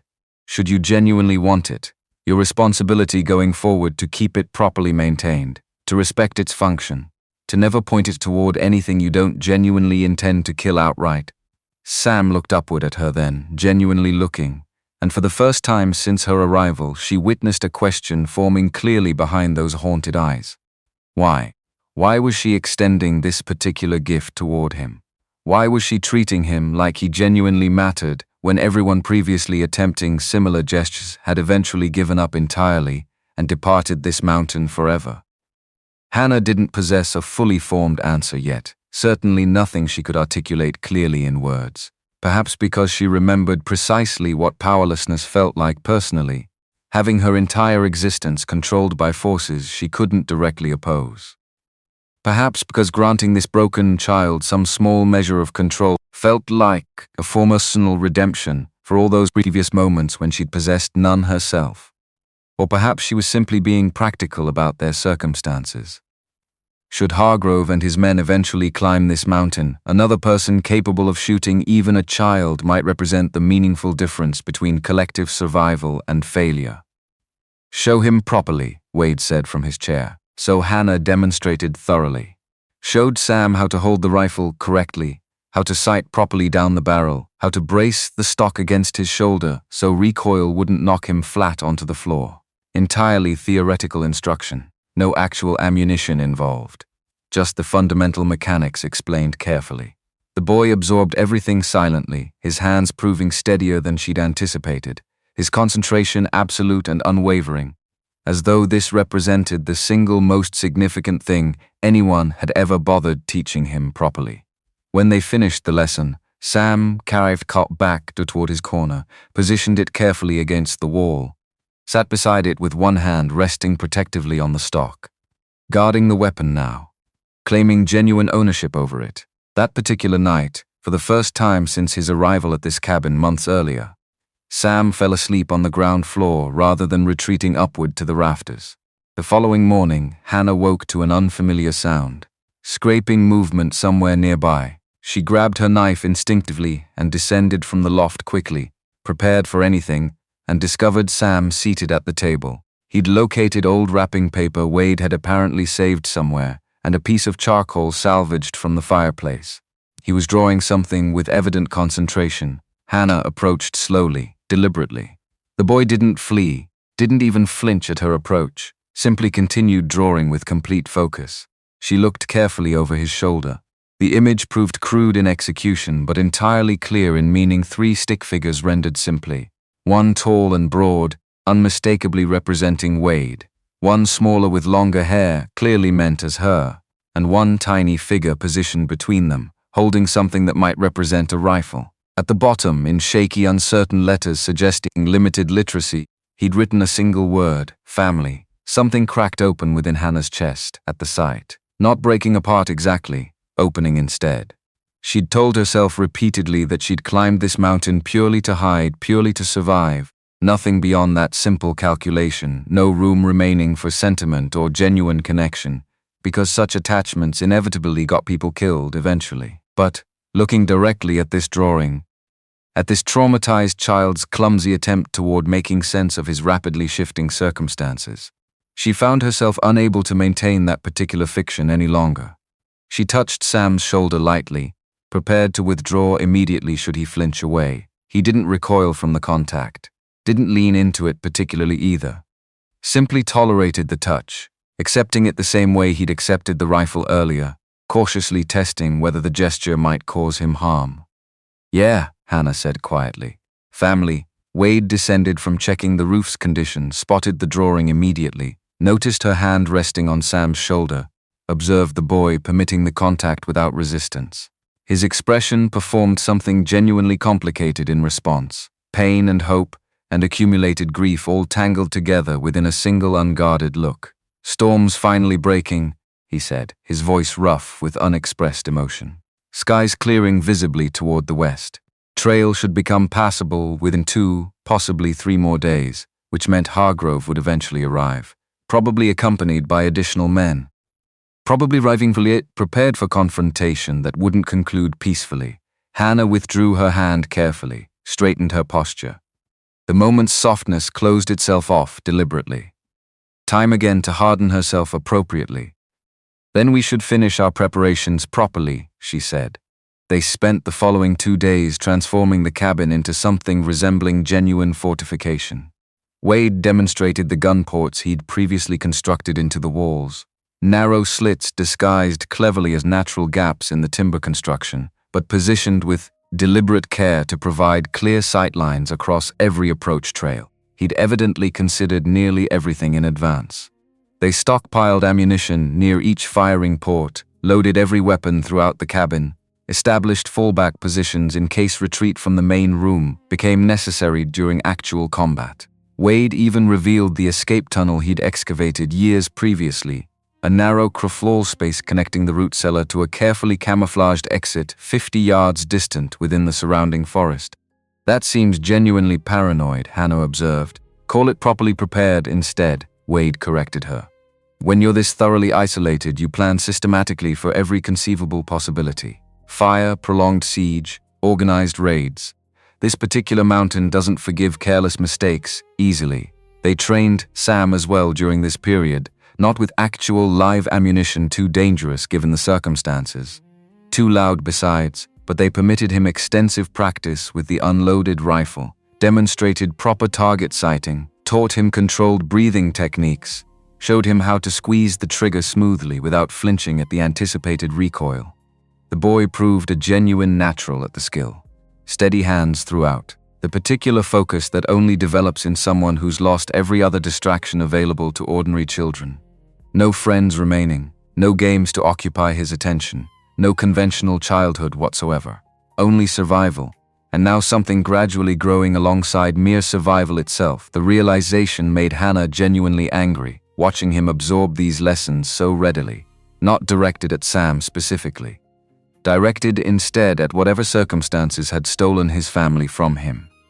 At a world that could break a child this thoroughly, and then simply expect him to continue existing within the resulting wreckage without meaningful complaint. On the second evening following the storm's conclusion, Wade ventured outside to scout the approach trails personally, confirming they'd cleared as thoroughly as he anticipated. He carried his rifle and knives, informed them he'd return before darkness fully settled. "Bolt the door securely behind me," he instructed clearly. "Don't open it again unless you specifically hear my particular knock pattern." 3 times, brief pause, then twice more. "Anything else I should know?" "If the pattern's wrong, it isn't me returning." Hannah secured the door immediately after his departure. Then she and Sam settled in to wait through the remaining hours. The cabin felt notably different without Wade's substantial presence filling the available space smaller somehow, more genuinely vulnerable, like a held breath awaiting permission to finally release. Hannah found herself checking the windows repeatedly every few minutes, listening carefully for sounds that didn't belong to their familiar surroundings. Sam remained at the table working on his drawing, steadily adding details across the days that had passed since starting it. More elements now visible. The cabin rendered in the background, surrounding trees, distant mountains sketched roughly. He'd even added stick figures carrying weapons, positioned descending the slope like some approaching organized force. Intelligent boy. He clearly understood exactly what was approaching, even lacking the words to express that understanding directly. "You frightened?" Hannah asked him. Sam looked upward, offered a small shrug. A gesture that could mean genuine uncertainty or possibly indicated fear had simply become his permanent baseline state regardless of circumstances. "Me too, honestly," Hannah admitted. "But fear itself remains acceptable. Fear keeps you appropriately sharp and alert. It only becomes genuinely problematic when it paralyzes your actions completely." The boy considered this observation for an extended moment. Then he performed something that genuinely shocked her, pushed the drawing across the table deliberately, offering it to her directly. Hannah accepted it carefully, studying the accumulated details properly for the first time. The figure representing her now carried a knife visibly at her belt. The figure representing Wade displayed scars across his face. And the small central figure, Sam himself, had drawn his own hands deliberately empty, reaching toward the other two figures, wanting connection openly, needing it desperately, hoping despite everything his experience had taught him about hope's inherent unreliability. "We'll protect you," Hannah said firmly. "I promise you that completely. Whatever eventually comes up that trail, we'll handle it together." Sam's expression suggested he genuinely wanted to believe her promise. But belief came difficult when your entire previous world had already burned down completely once before without warning. Wade returned an hour later, delivering the correct knock pattern precisely. Hannah admitted him and secured the door again immediately afterward. "Trail's genuinely clear now," he reported, shaking accumulated snow from his coat. "Spotted tracks, though. 2 horses, possibly 3 total. Coming up from the southern approach. Several days old already. Could represent trappers passing through. Could represent scouts instead. Hargrove's men, most probably checking whether the main path had become passable yet. They'll report this information back to him directly. Then they'll arrive in genuine force. How many men do you estimate?" 6 at absolute minimum, possibly more if they recruited additional help throughout town. There's always men willing to work for adequate payment who don't ask too many uncomfortable questions about the job itself. 6 armed men against 2 adults and a single child.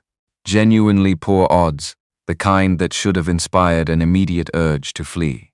But Hannah had survived poor odds previously, and that particular urge toward running had stopped feeling like a genuinely useful response a considerable time ago. "We'll need to strike them before they reach the cabin directly," she said. "Stage an ambush along the trail itself. Utilize the surrounding terrain to our advantage. That matches my own thinking precisely." Wade moved toward the map again. "Here specifically where the trail narrows considerably, roughly 300 yards in length, sufficient distance that they'll be forced to string out their formation. We position ourselves here and here," he indicated 2 specific points, "creating effective crossfire. We eliminate the first several before they fully understand what's actually happening. The remaining men will either retreat entirely or seek available cover. Either outcome thins their numbers considerably, and should they refuse to retreat regardless, then we fall back strategically toward the cabin itself. Force them to advance toward us instead. Compel them to expose themselves while crossing the open clearing."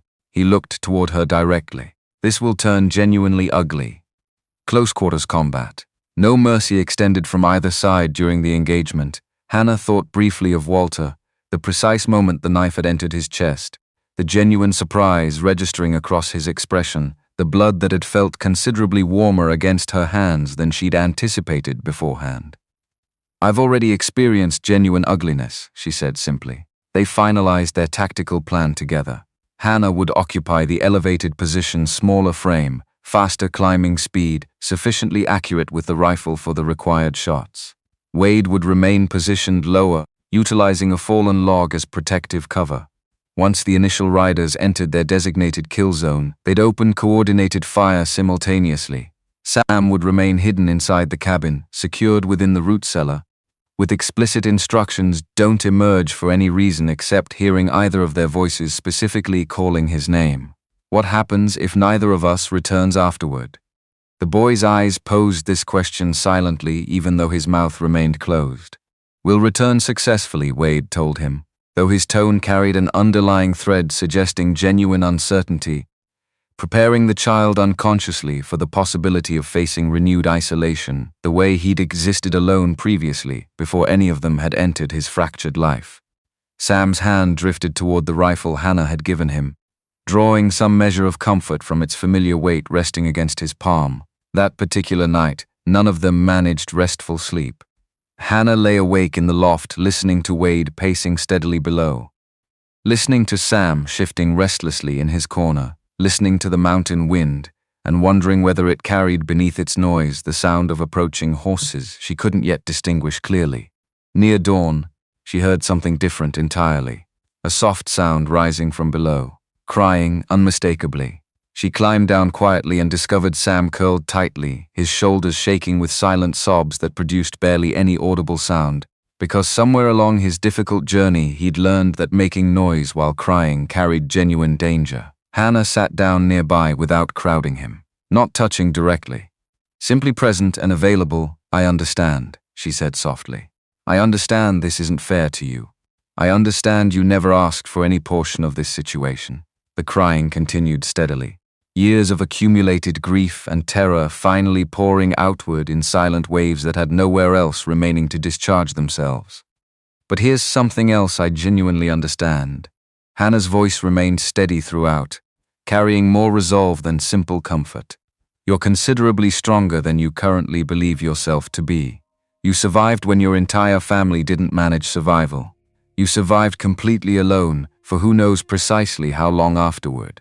You survived Wade's previous 24 brides who couldn't successfully handle your presence. And you'll survive whatever arrives tomorrow as well."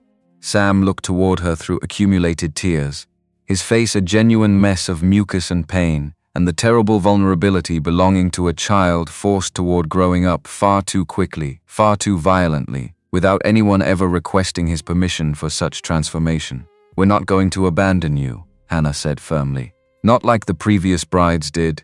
Not like your original family was forcibly taken from you. We're remaining here. We're fighting for this. And once it's concluded, we'll still remain here together." She didn't genuinely know whether that promise held true. Couldn't honestly guarantee the outcome with any certainty. But sometimes gentle lies proved kinder than harsh honesty. And right now this particular child needed kindness considerably more than he needed unvarnished truth. Sam uncurled slightly, wiped his face using his ragged sleeve. Then he performed something he'd never previously attempted, moved closer deliberately, leaned his weight against her side, still not entirely trusting the gesture, but genuinely attempting it regardless. Hannah wrapped her arm around his thin shoulders, felt him trembling, felt her own eyes sting unexpectedly in a manner she hadn't experienced in considerable years. They remained seated together until sunrise finally arrived. Woman and child, both genuinely broken, both still actively fighting against their respective circumstances. When morning light finally penetrated the windows, Wade stood nearby observing them. He'd apparently been watching for some time already. How long exactly? Hannah couldn't determine with certainty. "They're approaching now," he said quietly. "I can sense it building." Hannah nodded, gave Sam one final reassuring squeeze, then stood deliberately. Time again to set aside softness temporarily. Time to become the entity that survived circumstances, rather than merely the entity that experienced feelings about them. "Let's prepare ourselves properly then," she said. They armed themselves systematically, rifles, pistols, knives, ammunition distributed carefully between available pockets and belt loops. Wade moved with the efficient precision belonging to a man who'd prepared for violence throughout much of his adult life. Hannah matched his preparation pace, the muscle memory from years spent planning Walter's eventual death activating like some reflex she'd never genuinely lost despite the intervening months. Sam watched from the root cellar's entrance, his eyes appearing enormous, genuinely terrified but also carrying something dangerously close to complete trust in them both. "Remain quiet throughout," Wade instructed him directly. "Regardless of whatever sounds you hear, regardless of how lengthy this takes, you stay properly hidden until one of us comes specifically to retrieve you." The boy nodded his understanding. Then, in a voice so quiet it proved barely audible, a voice Hannah had never previously heard him use, he whispered a single word, "Careful." Wade froze completely, stared at him like he'd just witnessed something genuinely impossible occurring.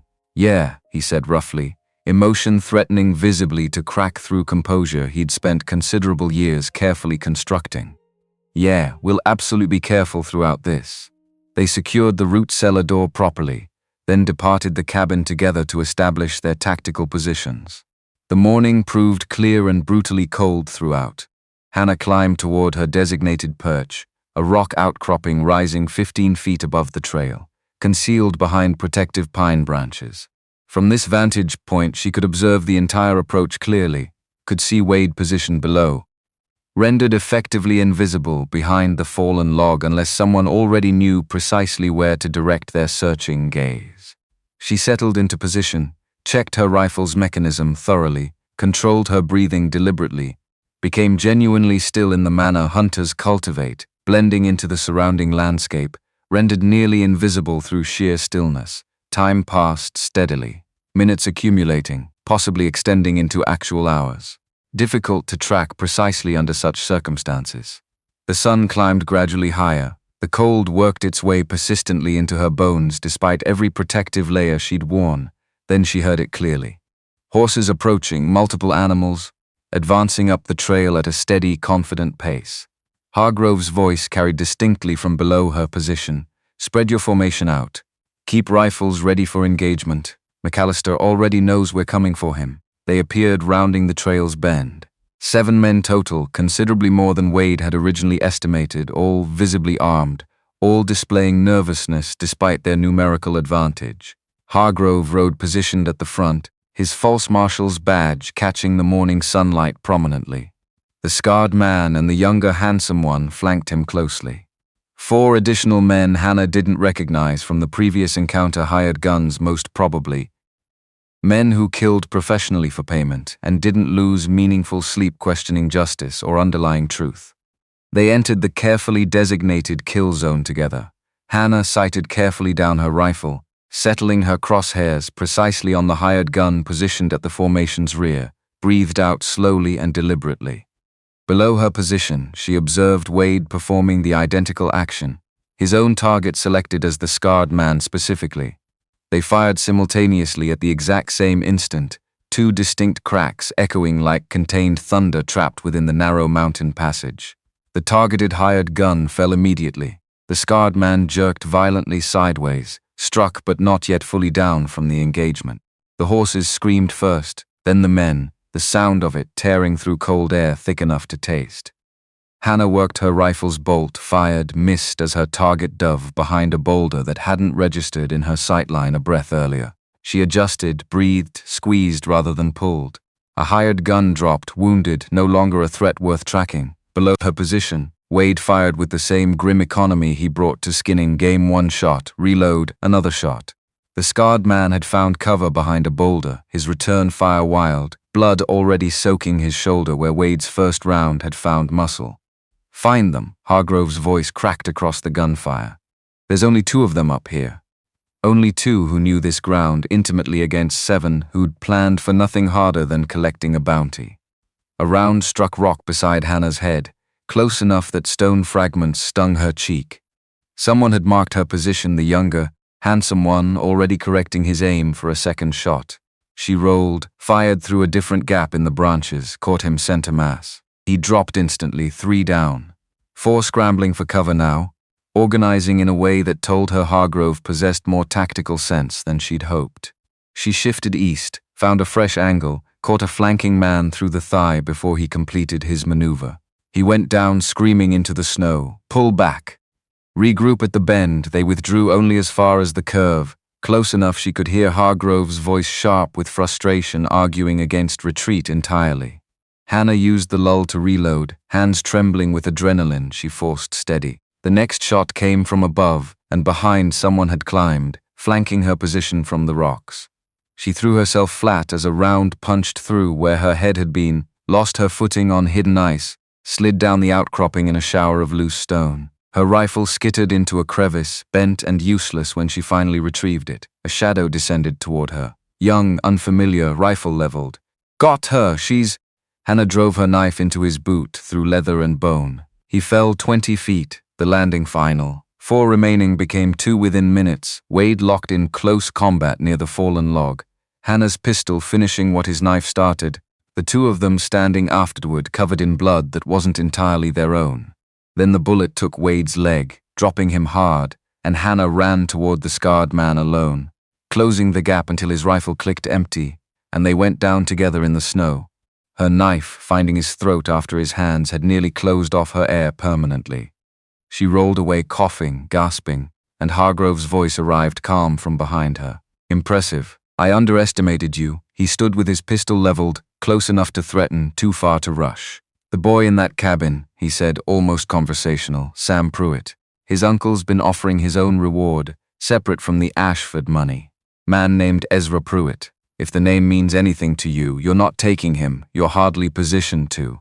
The shot took him from behind, and Sam stood 20 yards up the trail with smoke curling from a rifle nearly as large as he was, his face white with shock, his hands steady despite everything. They survived the day. Wade's leg was cauterized by firelight, the cabin's air thick with the smell of burned flesh and the particular silence that follows violence rather than precedes it. 3 weeks passed in careful healing before Henry Tubbs rode up with his mule and his news about Hargrove's disappearance stirring questions in town. "There's more you should hear," Henry said, settling by the fire with his coffee. "Man named Ezra Pruitt's been asking around, claiming the boy's his nephew. But I did some digging past just his claim. Talked to Judge Hartwell down in Stone Hollow, man who's handled territorial land disputes for near 20 years. He recalls Pruitt selling a parcel to Continental Mining barely 2 months after that homestead burned land. His own brother had refused selling for 5 years running, despite the company pushing hard for it. Hartwell flagged the timing himself, years back, but had no proof connecting it to the raid directly. The pieces assembled themselves into something Hannah felt in her stomach. He paid for it. His own family's deaths, that's the shape of it, far as I can tell, Henry said. Hartwell's the kind of judge who remembers details like that for years, waiting for someone to bring him the rest of the picture. If this ever reaches his courtroom, he won't need convincing twice. They limped together back toward where Wade lay wounded, his leg presenting a genuine mess, the bullet having passed completely through but clearly damaging something structurally important during its passage. Blood pooled darkly in the surrounding snow. "How severe is this?" Hannah asked, though the visible answer was already apparent. "Severe enough to concern me." Wade's face had gone genuinely gray, shock visibly setting its hooks deeper. "Need to return to the cabin, cauterize this properly before I bleed out entirely." Between them, Hannah battered from the fight and Sam, small but determined, they managed getting Wade upright. He leaned heavily against her shoulder, his considerable weight genuinely enormous, each step representing shared agony across all three of them. The cabin felt impossibly distant despite measuring barely a quarter-mile away, and around them the fallen men remained scattered where they'd dropped, figures Hannah deliberately avoided examining closely, didn't want to think about extensively, didn't want to count aloud even privately. They reached the cabin eventually. Hannah kicked the door open forcefully, helped Wade settle into his chair beside the fire. He collapsed into it heavily, leg extended stiffly, blood seeping steadily through the makeshift bandage she'd applied hastily along the trail. "Knife," he gasped out. "Into the fire directly. Heat it until it glows properly." Cauterization. Primitive in technique, but genuinely effective when stopping severe bleeding mattered more than comfort, particularly with no proper doctor available within 50 miles regardless of direction. Hannah placed his largest blade among the coals, waited patiently while it heated thoroughly, her hands remaining steady because the situation demanded nothing less from her. "This will hurt considerably," she warned him directly. "Everything currently hurts regardless. Simply proceed with it." She pressed the glowing blade's flat surface firmly against the entry wound. Wade's resulting scream proved the most terrible sound she'd encountered throughout the entire day. Worse even than the gunfire. Worse than the wet finality of a man striking solid rock from 20 feet above. The distinct smell of burning flesh filled the cabin's interior completely. She withdrew the knife, reheated it thoroughly, addressed the exit wound similarly. He lost consciousness partway through the second application, which probably represented genuine mercy neither of them would acknowledge aloud later. Once completed, she wrapped his leg properly and slumped backward against the wall, finally allowing herself to shake uncontrollably for the first time since the shooting had originally commenced. Sam approached and settled beside her, placed his small hand gently against her arm, physical contact, genuine comfort. A connection none of them had specifically requested, but all of them genuinely required after everything they'd collectively endured. Considerable work remained waiting outside despite their exhaustion. Bodies requiring proper handling. Weapons needing collection. Evidence demanding concealment before someone eventually came searching for 7 missing men and discovered a trail of answers nobody involved wanted documented officially. The task consumed most of the remaining afternoon searching thoroughly, removing anything valuable. Dragging the remains away from the visible trail into a ravine where the mountain's natural processes would eventually complete the necessary work come springtime. By the time Hannah finished this grim labor, darkness had nearly settled completely, and every muscle throughout her body had registered separate, distinct complaints. Inside the cabin, Wade had regained consciousness, pale but clearly alert, Sam having provided him water and even draped a blanket protectively over him without requiring instruction. "It's finished now," Hannah reported. "They're gone completely, hidden properly. Nobody discovers them before wolves complete the remaining work." Wade nodded slowly in acknowledgement. "Good outcome. That's genuinely good news." A brief pause followed. "Thank you sincerely. For accomplishing what exactly? For remaining here throughout. For fighting alongside me. For choosing not to flee when circumstances allowed during the confrontation. You could have escaped easily. Left me to manage everything alone. That's simply not who I've become. I'm beginning to genuinely understand that about you." They ate dinner afterward in comfortable silence, the particular quiet that follows sustained violence rather than precedes it, and slept in carefully staggered shifts because none of them entirely trusted the night to behave predictably after everything that had transpired. 3 full weeks passed before anyone else climbed the mountain toward their location. 3 weeks that felt almost like genuine peace stretched thin across wounds that hadn't completely healed yet. Wade's leg mended slowly but cleanly throughout this period. Hannah hunted and trapped consistently, kept their table adequately supplied. And Sam continued emerging from his protective shell in ways that genuinely surprised even himself, words arriving gradually in small trickles. "Careful, thanks." Once entirely unexpected, hungry, the visitor arrived on a gray, overcast morning, clouds hanging low enough to nearly brush against the cabin's roof. Hannah was outside splitting firewood when she heard the distinctive sound of a mule approaching. Slow pace, deliberately cautious, old Henry Tubbs, easily 70 years of age, his weathered face resembling aged leather, calling out clearly before approaching close enough to risk being mistaken for a threat. "Wade McAllister, it's Henry Tubbs approaching. Coming in peacefully. Carrying news you genuinely need to hear." Wade appeared in the doorway, rifle held ready but not specifically raised toward the visitor, Henry. "Hadn't expected your visit before spring thaw arrived. Wouldn't have made this particular trip except the matter proves genuinely important." Henry dismounted with visible stiffness. "May I approach properly?" These bones don't appreciate shouting across open clearings anymore. They permitted his entry. He settled comfortably beside the fire, accepted offered coffee gratefully. Drank it without adding anything. "Boone Hargrove's gone missing entirely," Henry said without preamble. "Him along with 6 additional men climbed this mountain 3 weeks back. Never returned afterward. People throughout town are asking pointed questions now. His various associates are asking even more pointed questions. There's serious talk circulating about a territorial investigation arriving come spring thaw.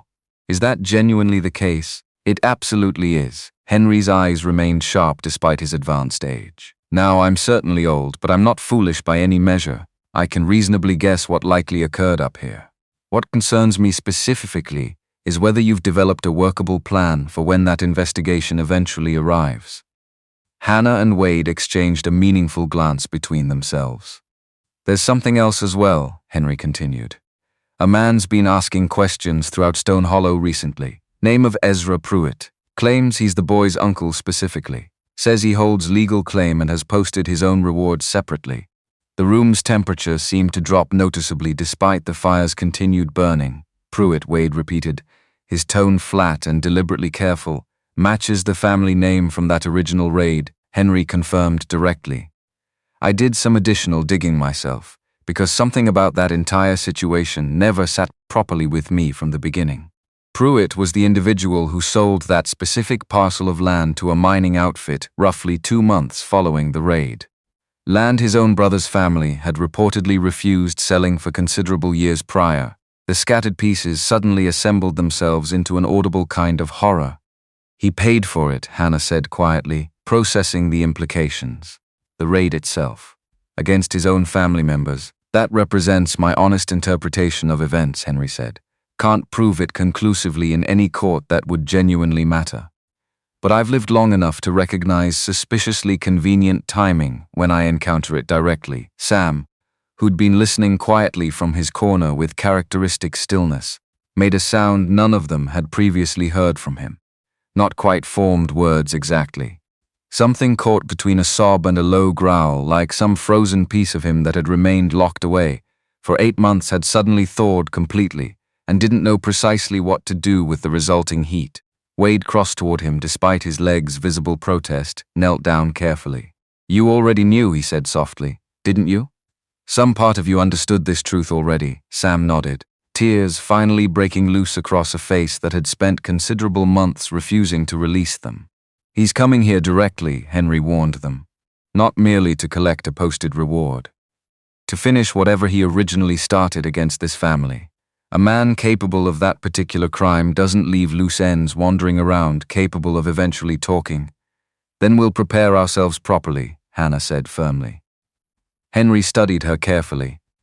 The manner people adopted once they'd heard enough about her specific history to genuinely wonder what kind of woman willingly climbed a cursed mountain during blizzard conditions and chose deliberately to remain afterward. There's one additional matter, he added before departing. A woman's been in town asking her own questions. Says she's investigating her brother's death down in Colorado territory. Name of Vivian Ashford specifically. Hannah's blood ran genuinely cold in a manner no fire could properly remedy. Vivian, Walter's sister. The genuinely intelligent one within that family, the one who never simply accepted convenient, easy answers, the one who would have noticed troubling details their mother had chosen deliberately to ignore for years. She's currently staying at the boarding house, Henry added, asking around specifically about a woman matching your particular description. You might want to consider carefully whether you travel down to confront her or simply wait for her to eventually come up here instead. After Henry departed, the cabin held a notably different quality of silence. 2 distinct threats now, converging from 2 separate directions, each one carrying sufficient weight to unravel everything they'd collectively bled to establish across these recent difficult weeks. We genuinely can't fight both threats simultaneously, Wade observed. We're not going to fight Vivian directly, Hannah said. She's not arriving armed with weapons. She's arriving carrying the truth instead, or whatever version of truth she currently believes. That particular weapon might cut considerably deeper than any bullet could manage. Hannah considered the situation throughout the following night, turning the problem over repeatedly the way she'd once turned over Walter's shifting moods, searching for an angle that wouldn't conclude in additional bloodshed or something genuinely worse. I'll travel down to meet her, she said finally. Confront her directly. Tell her everything truthfully. That represents considerable risk. Everything currently represents risk in our situation. But she genuinely deserves knowing what her brother actually was beneath the public facade. Perhaps once she understands fully, she stops searching for someone specific to blame for his death, or she simply turns you in regardless of what you reveal. Blood remains blood, Hannah acknowledged, but I genuinely have to attempt this conversation. They spent 3 full days preparing for this confrontation, Wade strengthening his healing leg sufficiently to make the journey should circumstances require it. Hannah rehearsing words she'd never previously spoken aloud to anyone who'd known Walter before the violence had fully begun. Sam remained close throughout this preparation, sensing the underlying tension, his eyes tracking constantly between them, like he genuinely feared this might represent the event that finally fractured the family his drawing had once promised him would remain intact. On the 4th morning, Hannah descended the mountain alone, despite Wade's continued argument that he should accompany her. Someone needed remaining with Sam, protecting him should this conversation deteriorate badly, and she failed to return as the same person who'd originally departed. Stone Hollow appeared considerably smaller viewed from this particular angle, less inherently threatening than it had felt during her initial walk down its single main street carrying a pack loaded with ammunition months earlier. She'd survived considerably worse than frontier gossip by this point in her journey. She located Vivian Ashford at the boarding house, seated near a window with a notebook open before her, dark hair pulled back severely, her clothing considerably finer than this particular town typically warranted. The woman glanced upward, didn't immediately recognize her too much had genuinely changed across the intervening months since Colorado. Then recognition struck like an unexpected physical blow, Hannah. Her voice cracked audibly with emotion. My God. We genuinely believed you were dead. Could we speak privately? Hannah asked. Somewhere away from public observation. They retreated upstairs to Vivian's room. She locked the door securely, turned to face Hannah with eyes already glassy, caught somewhere between visible grief and underlying accusation. Where exactly have you been hiding? Do you understand what happened following Walter's death? After Vivian couldn't complete the sentence properly? After I killed him, Hannah finished directly. Yes, I'm fully aware. You're admitting this openly. I am. Vivian sank heavily onto the bed's edge. Why would you do this? He provided you everything imaginable, a proper home, social status, considerable wealth. Why would you possibly? Did he provide the bruises as well? Hannah interrupted, her voice level and almost clinically detached from the effort required to remain calm. The broken ribs? The concussion when he threw me down our staircase because dinner had grown cold. Did he provide those particular gifts too? Vivian went completely still. What exactly are you suggesting? Your brother was genuinely a monster, Vivian. Behind every closed door, away from his wealthy friends and political connections entirely. He was a violent drunk who used his own wife as a regular punching bag whenever the mood struck him. Walter wouldn't behave that way. He simply wasn't. He absolutely was capable of it. And some part of you already suspected this truth privately. Why else would you travel this considerable distance? Why else refuse accepting the convenient story everyone else readily believed? Hannah moved toward the window, gazed outward at the distant mountain range, the place that had genuinely become more like home across 3 months than Colorado had ever managed across multiple years. You already knew something was fundamentally wrong, she continued. You simply didn't want acknowledging that your own family could produce someone capable of such cruelty. Vivian's hands trembled visibly in her lap. I don't believe what you're telling me, then don't believe it. Turn me over to authorities. Collect whatever reward your family's currently offering. Watch me hang for this crime. Hannah turned back to face her directly. But before proceeding with that decision, ask yourself honestly why Walter experienced 3 previous engagements before me that all concluded under mysterious circumstances. Ask yourself why those particular women all departed town suddenly without explanation. The silence stretched between them, genuinely painful in its duration. He broke a young woman's arm once, Vivian said finally, very quietly, long before you entered his life, during his second engagement specifically. I was merely 14 at the time. Overheard my mother and father arguing heatedly about the situation. Father paid that family substantial money to maintain their silence afterward, and the others involved, I genuinely don't know specifically. Father managed everything personally, made every problem simply disappear. Vivian's voice cracked further with the admission. I loved my brother deeply. I wanted desperately for him to be fundamentally good. I needed him to be good, so I deliberately ignored every warning sign presented to me. Hannah sat down beside her, maintaining careful distance, present without crowding the moment. I genuinely understand, she said. Believing a comfortable lie proves considerably easier than confronting an ugly truth, particularly when that truth requires rebuilding everything you previously believed about your own family. Did he suffer significantly? Vivian asked. When you? No, it concluded quickly. Vivian nodded slowly, wiped her eyes using the back of her hand. I should genuinely hate you for this. You killed my own brother. I should turn you over to face justice. Yes, you absolutely should consider that option. But I don't believe I'm capable of doing so. Vivian studied her properly then, noticed the scars Hannah no longer bothered concealing, recognized the hardness that develops from surviving experiences most people never have to imagine personally. What happened to you specifically afterward? I ran continuously, eventually arrived here. Married a man who lives upon that particular mountain. Hannah paused deliberately. We have a son now, not through blood relation, through deliberate choice instead. It's certainly not a conventional life, but it genuinely belongs to me. Are you genuinely happy with this arrangement? The question caught her somewhat by surprise. Happiness had felt like some distant foreign territory for so long she'd stopped actively checking its borders. But considering Wade's rare, genuine smile, Sam's drawing pinned proudly to their cabin wall, a structure that had transformed from feeling like a fortress into something resembling genuine home. Yes, Hannah said. I believe I genuinely am happy. Vivian remained quiet for an extended stretch.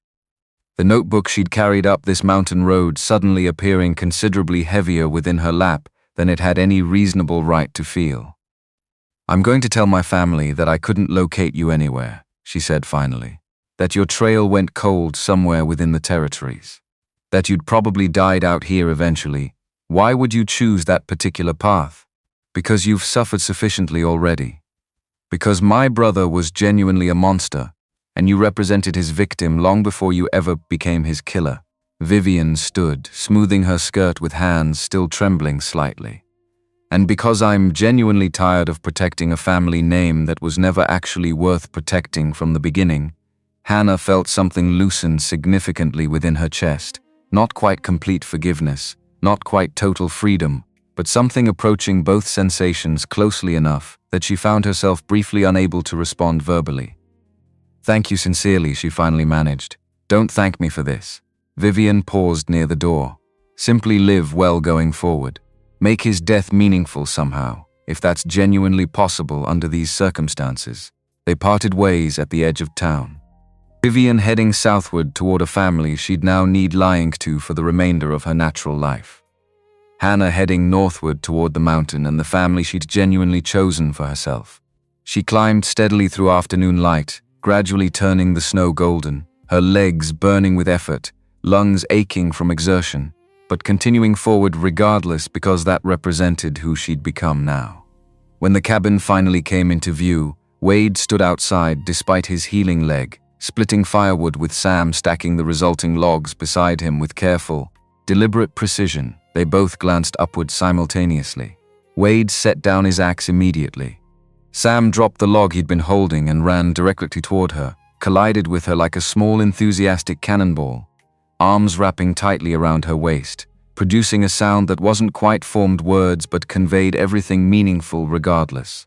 Hannah hugged him back firmly, felt Wade approaching steadily, his solid presence settling beside them both like something genuinely permanent now.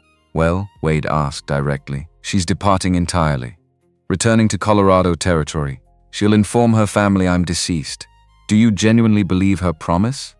Yes, I believe I genuinely do, but that particular relief lasted considerably less than a single full day. The following morning brought renewed hoofbeats, this time accompanied by more riders than before, and a different quality of dread settling steadily over their clearing, because Henry's earlier warning hadn't proven idle speculation.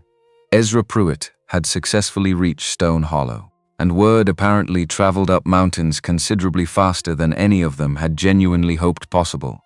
He arrived not traveling alone, but accompanied by 2 hired men and carrying a forged document claiming legal guardianship, riding directly up to the cabin with the unwarranted confidence belonging to a man who'd never once faced meaningful consequences throughout his entire life for anything he'd done. Wade McAllister, he called out, his voice oily and clearly well-practiced. I believe you currently possess something rightfully belonging to me.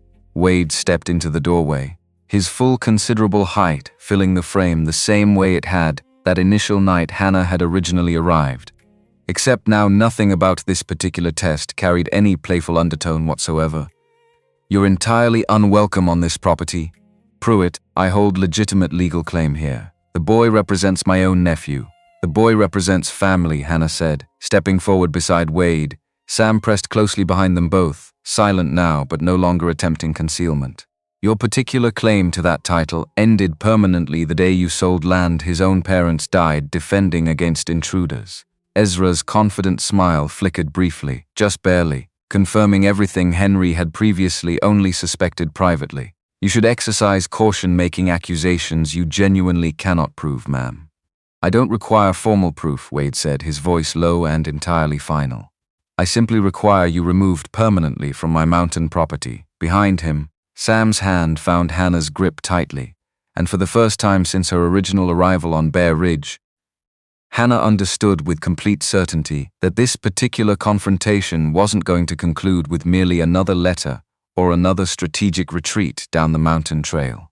This confrontation would conclude in Stone Hollow itself, witnessed by the entire community, where truth could finally stop hiding within rafters and start existing openly in genuine daylight. Ezra's gaze shifted calculatingly between them, weighing his available options with the particular caution belonging to a man who'd survived through careful manipulation rather than direct confrontation. You're severely outnumbered here, he observed, gesturing slightly toward his two hired companions still mounted behind him. 3 against 3, and that's accounting generously for the woman and the child both. The child, Wade said, put a bullet through Boone Hargrove 3 weeks back. Saved her life directly in the process. I'd reconsider your particular math before proceeding further. Something flickered briefly across Ezra's expression, the first genuine crack in his carefully constructed composure. Hargrove's dead then, along with 6 additional men he'd brought specifically to collect payment for capturing my wife and reclaiming that boy you're currently calling your nephew. Wade's voice carried no particular emotion, simply flat statement of established fact. This mountain doesn't return what it takes easily, Pruitt. You'd be wise remembering that lesson before riding any further up this particular trail. Ezra's 2 hired men exchanged uneasy glances between themselves, clearly recalculating their own private assessment of this situation's actual risk. Mercenaries possessed considerably less loyalty than family obligation, and these particular men hadn't signed on to a suicide mission against a man who'd apparently already eliminated TRIVT attackers without sustaining fatal injury himself. This isn't concluded yet, Ezra said, though his earlier confidence had noticeably diminished. I possess legitimate legal standing here. I'll pursue this matter properly through territorial courts if necessary. Then pursue it properly, Hannah said, stepping forward despite Wade's protective instinct to position himself between her and the threat. Take this matter directly to Judge Hartwell down in Stone Hollow. Let him examine your forged documentation carefully. Let him hear directly from people throughout town who remember precisely when that homestead burned and precisely when you sold the adjoining land afterward. You're bluffing entirely. I'm not bluffing whatsoever, Hannah said steadily. I'm offering you the exact same courtesy you apparently expected receiving from us. A proper hearing, witnessed by the entire community. Let everyone present judge for themselves who genuinely deserves custody of this child. Ezra studied her for an extended, calculating moment, clearly searching for any indication of weakness he might exploit to his advantage. He found none readily apparent. Very well then, he said finally, his tone carrying barely restrained anger beneath the surface. We'll settle this matter properly in town. 3 days from today, I'll have my own witnesses prepared to testify regarding my legitimate claim, and we'll have ours equally prepared, Wade said. Ezra turned his horse deliberately, his 2 hired men following close behind, the 3 of them riding back down the mountain trail with considerably less confidence than they'd displayed during their original approach.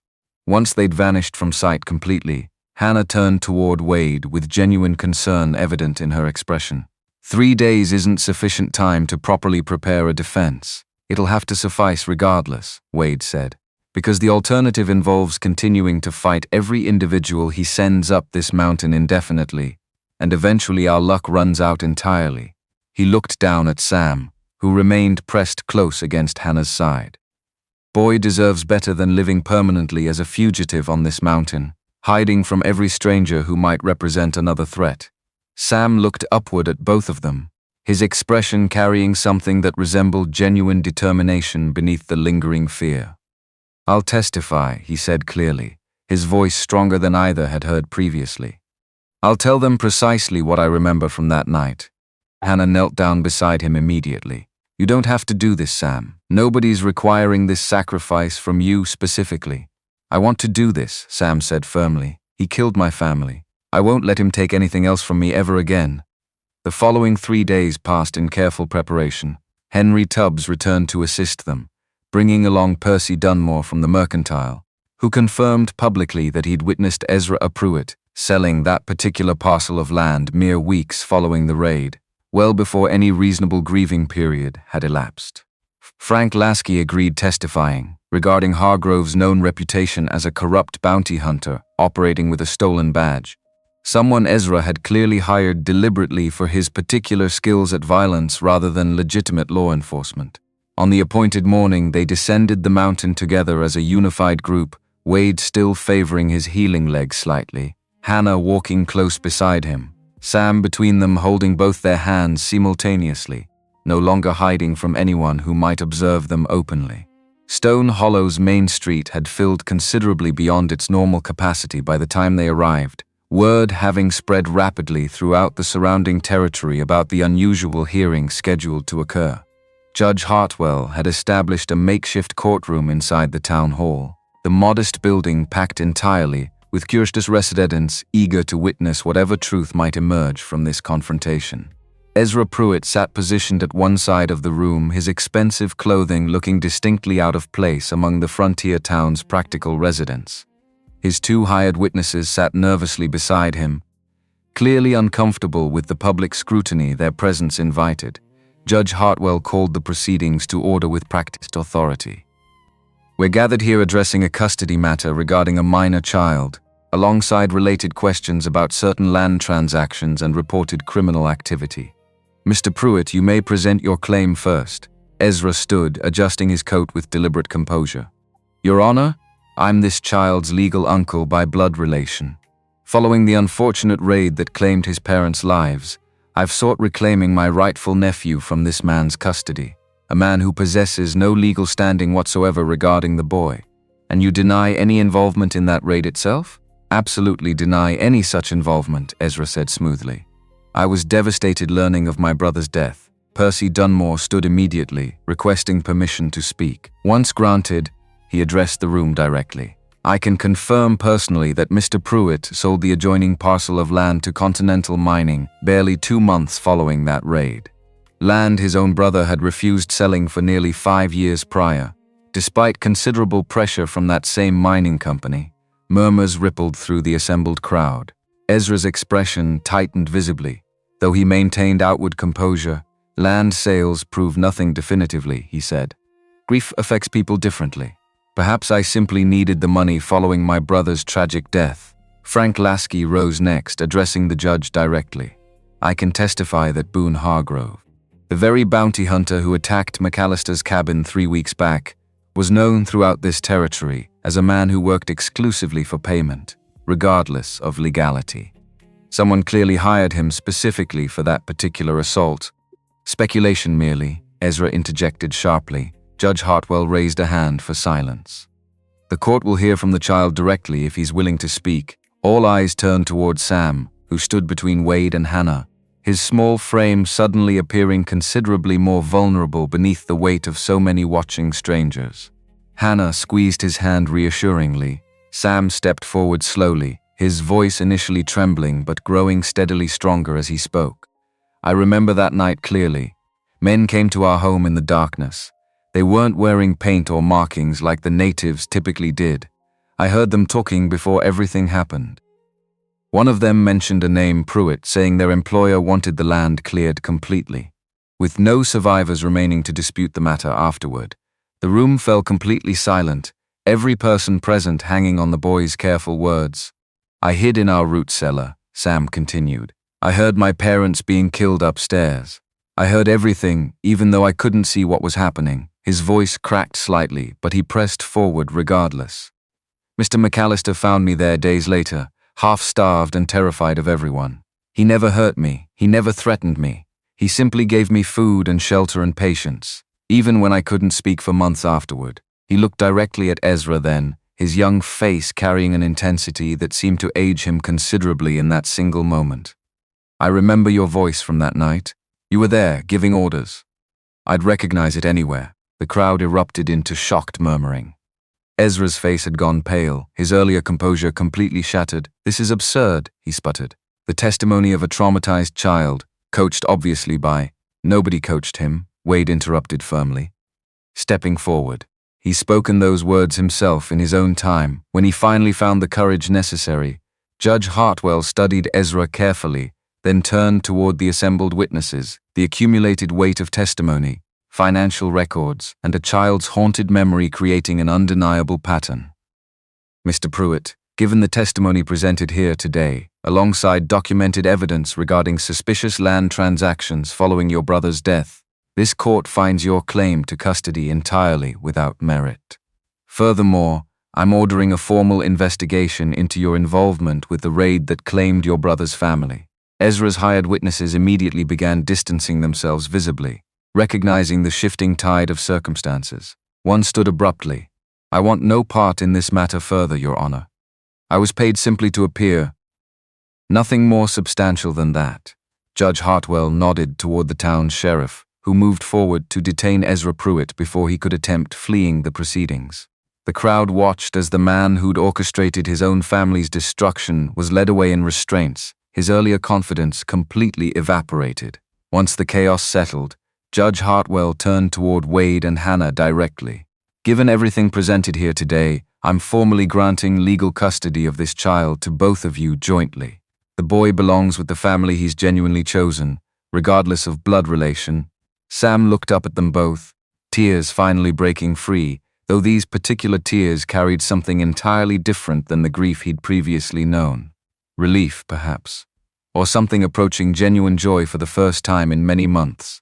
Outside the town hall, as the crowd dispersed slowly, Hannah felt Wade's hand find hers, his fingers interlacing with her own in a gesture that carried unspoken promise about whatever future lay ahead for the three of them together. The mountain still waited for their return, but it no longer represented merely a place of hiding and survival. It had become, finally and completely, home. The crowd outside the town hall didn't disperse quickly the way crowds usually did after a hard verdict. People lingered in clusters along the muddy street, talking in lowered voices, and more than one of them looked toward Wade with something that wasn't fear for the first time in years. Dale Pruitt, who'd spent 2 years collecting bets on how fast each bride would run, caught Hannah's eye across the street and had the decency to look briefly ashamed before tipping his hat instead. "Town'll talk about this for a year at least," Wade said, watching the same scene. "Let them talk," Hannah said. "Better stories than the ones they had before." Frank Lasky approached as they made their way toward the horses, Sam walking between them with his hand still loosely gripping Hannah's. "McAllister," Frank said, extending a hand Wade hadn't expected and accepted slowly. "Heard plenty about you over the years. Mostly wrong, seems like, mostly." Wade agreed. "Drinks are on the house next time you're in town. All three of you," Frank glanced down at Sam. "Including milk for the boy, I expect, not whiskey." Sam almost smiled at that, the expression flickering across his face before retreating, but Hannah caught it and held the memory of it carefully the way she'd held the pine cone weeks earlier. They didn't return to the mountain that same day. Judge Hartwell, before adjourning the proceedings, had asked Wade and Hannah to remain in town one additional day to finalize the custody paperwork properly, and Henry Tubbs offered his small house for the night, rather than have them ride back exhausted in fading light. It was Henry, over dinner that evening, who raised the question neither of them had voiced aloud yet. "You two going to make this official? Church and all, not just the territorial paper you signed back in December." Wade glanced at Hannah, something uncertain crossing his face for the first time since she'd known him. "Hadn't thought past surviving the week, honestly." "Well, you survived it," Henry said. "Might be time thinking past it now." That night, after Sam had fallen asleep on a borrowed cot near the fire, Wade found Hannah sitting on Henry's porch despite the cold, watching the same stars that hung over Bear Ridge from a different angle entirely. "Henry's not wrong," he said, settling beside her. "We made an arrangement back in December. Contract, not a marriage. Not really. It became something else somewhere along the trail. I know it did. Wanted to ask you properly, though. Not because a judge already filed paper saying we're married. Because I want to be, regardless of what's filed." Hannah turned to look at him fully. "You're asking me to marry you, again. After we already did it the practical way. asking you to marry me the way that means something. If you'll have it, she didn't answer with words first. She reached over and took his hand. The same hand that had cauterized his own wound without flinching. The same hand that had carried Sam down a mountain trail through blood and snow, and held it until the answer became obvious enough that neither of them needed to say it aloud. They married properly 3 weeks later, once Wade's leg had healed enough to stand through a full ceremony, in front of the town hall where the trial had concluded, with Frank Lasky pouring drinks afterward and Percy Dunmore donating fabric from his shop for Hannah's dress without being asked. Vivian Ashford, having delayed her return to Colorado by several weeks for reasons she didn't fully explain, stood among the witnesses, and when the ceremony concluded she embraced Hannah briefly, whispering something only the two of them heard. "Your husband seems kind," Vivian said. "Walter never deserved you. This was might." Sam stood beside them throughout the ceremony, dressed in a new shirt Hannah had sewn herself from Percy's donated fabric, and when the judge pronounced them married, the boy reached up and took both their hands simultaneously. Completing a circle none of the three had ever expected to form. Spring arrived on Bear Ridge slower than it arrived in the valley below, the snow retreating gradually from the clearing around the cabin until bare earth showed dark and ready beneath it. Wade built a garden bed along the cabin's south-facing wall, the first deliberate planting either of them had attempted, and Sam took to the work with an intensity that surprised them both, kneeling in the dirt for hours turning soil that had never grown anything but wild grass. "What are we planting first?" Sam asked one morning in early May, his voice carrying easily now, the careful, halting words of winter having given way to something approaching a normal child's chatter. "Whatever you want," Hannah said. "Carrots," he decided immediately, "and beans. And something that flowers, because Mama used to." He stopped himself, the old caution flickering briefly before he pushed through it. "Mama used to grow flowers by our door. I want flowers here too." Wade, working a few feet away, didn't look up from his digging, but Hannah saw his hands pause for just a moment before resuming, the particular stillness of a man absorbing something he'd hoped for without daring to expect it. "Then we'll grow flowers," Wade said. "Whatever kind you remember, by June." The garden had taken root properly, green shoots pushing up in careful rows Sam checked every morning before breakfast, and the cabin itself had changed in ways neither Wade nor Hannah had consciously orchestrated. Curtains hung in the windows now, sewn from the same fabric as Hannah's wedding dress. A second chair sat by the fire, close enough to Wade's that conversation didn't require raised voices. And Sam's drawings, dozens of them now, papered one entire section of wall near the table, each one a little less haunted than the last. It was on a warm evening in late June, the two of them sitting on the porch while Sam chased fireflies in the clearing below, that Hannah finally found the words she'd been turning over privately for nearly 2 weeks. "I need to tell you something," she said. Wade's expression sharpened immediately, old instincts toward danger surfacing fast. "What's wrong?" "Nothing's wrong." She took his hand, pressed it gently against her stomach, watched understanding dawn slowly across his face. "Nothing's wrong at all." For a long moment Wade said nothing, his hand remaining still against her, his eyes moving from her face to where his palm rested and back again, like he was confirming something his mind hadn't fully caught up to processing. Then he laughed, a sound Hannah had heard from him perhaps twice in all the months she'd known him. Rough and unpracticed, but entirely genuine. "A child," he said. "Our child, come spring next year by my count." He pulled her against him carefully, like she'd become something more fragile than the woman who'd put a knife through a man's chest to defend herself, though she suspected that particular toughness hadn't gone anywhere at all. 24 women climbed this mountain before you," he said quietly into her hair. "Not one of them got far as the door without running. You didn't just stay, you built something out of nothing. 24 women looked at and saw only ruin. We built it. All three of us, below them." Sam looked up from the fireflies, noticed them embracing on the porch, and after a moment of consideration that Hannah recognized now as simply a boy weighing whether to interrupt a private moment, jogged up the steps anyway and inserted himself between them, without asking permission, the way he'd learned over these months that he was allowed to do. "What's happening?" he asked, looking between their faces. Hannah knelt down to his level, the way she had that very first morning when she'd told him she wasn't going to hurt him, wasn't going to make him do anything he wasn't ready for. You're going to have a brother or sister, she said. Come next spring.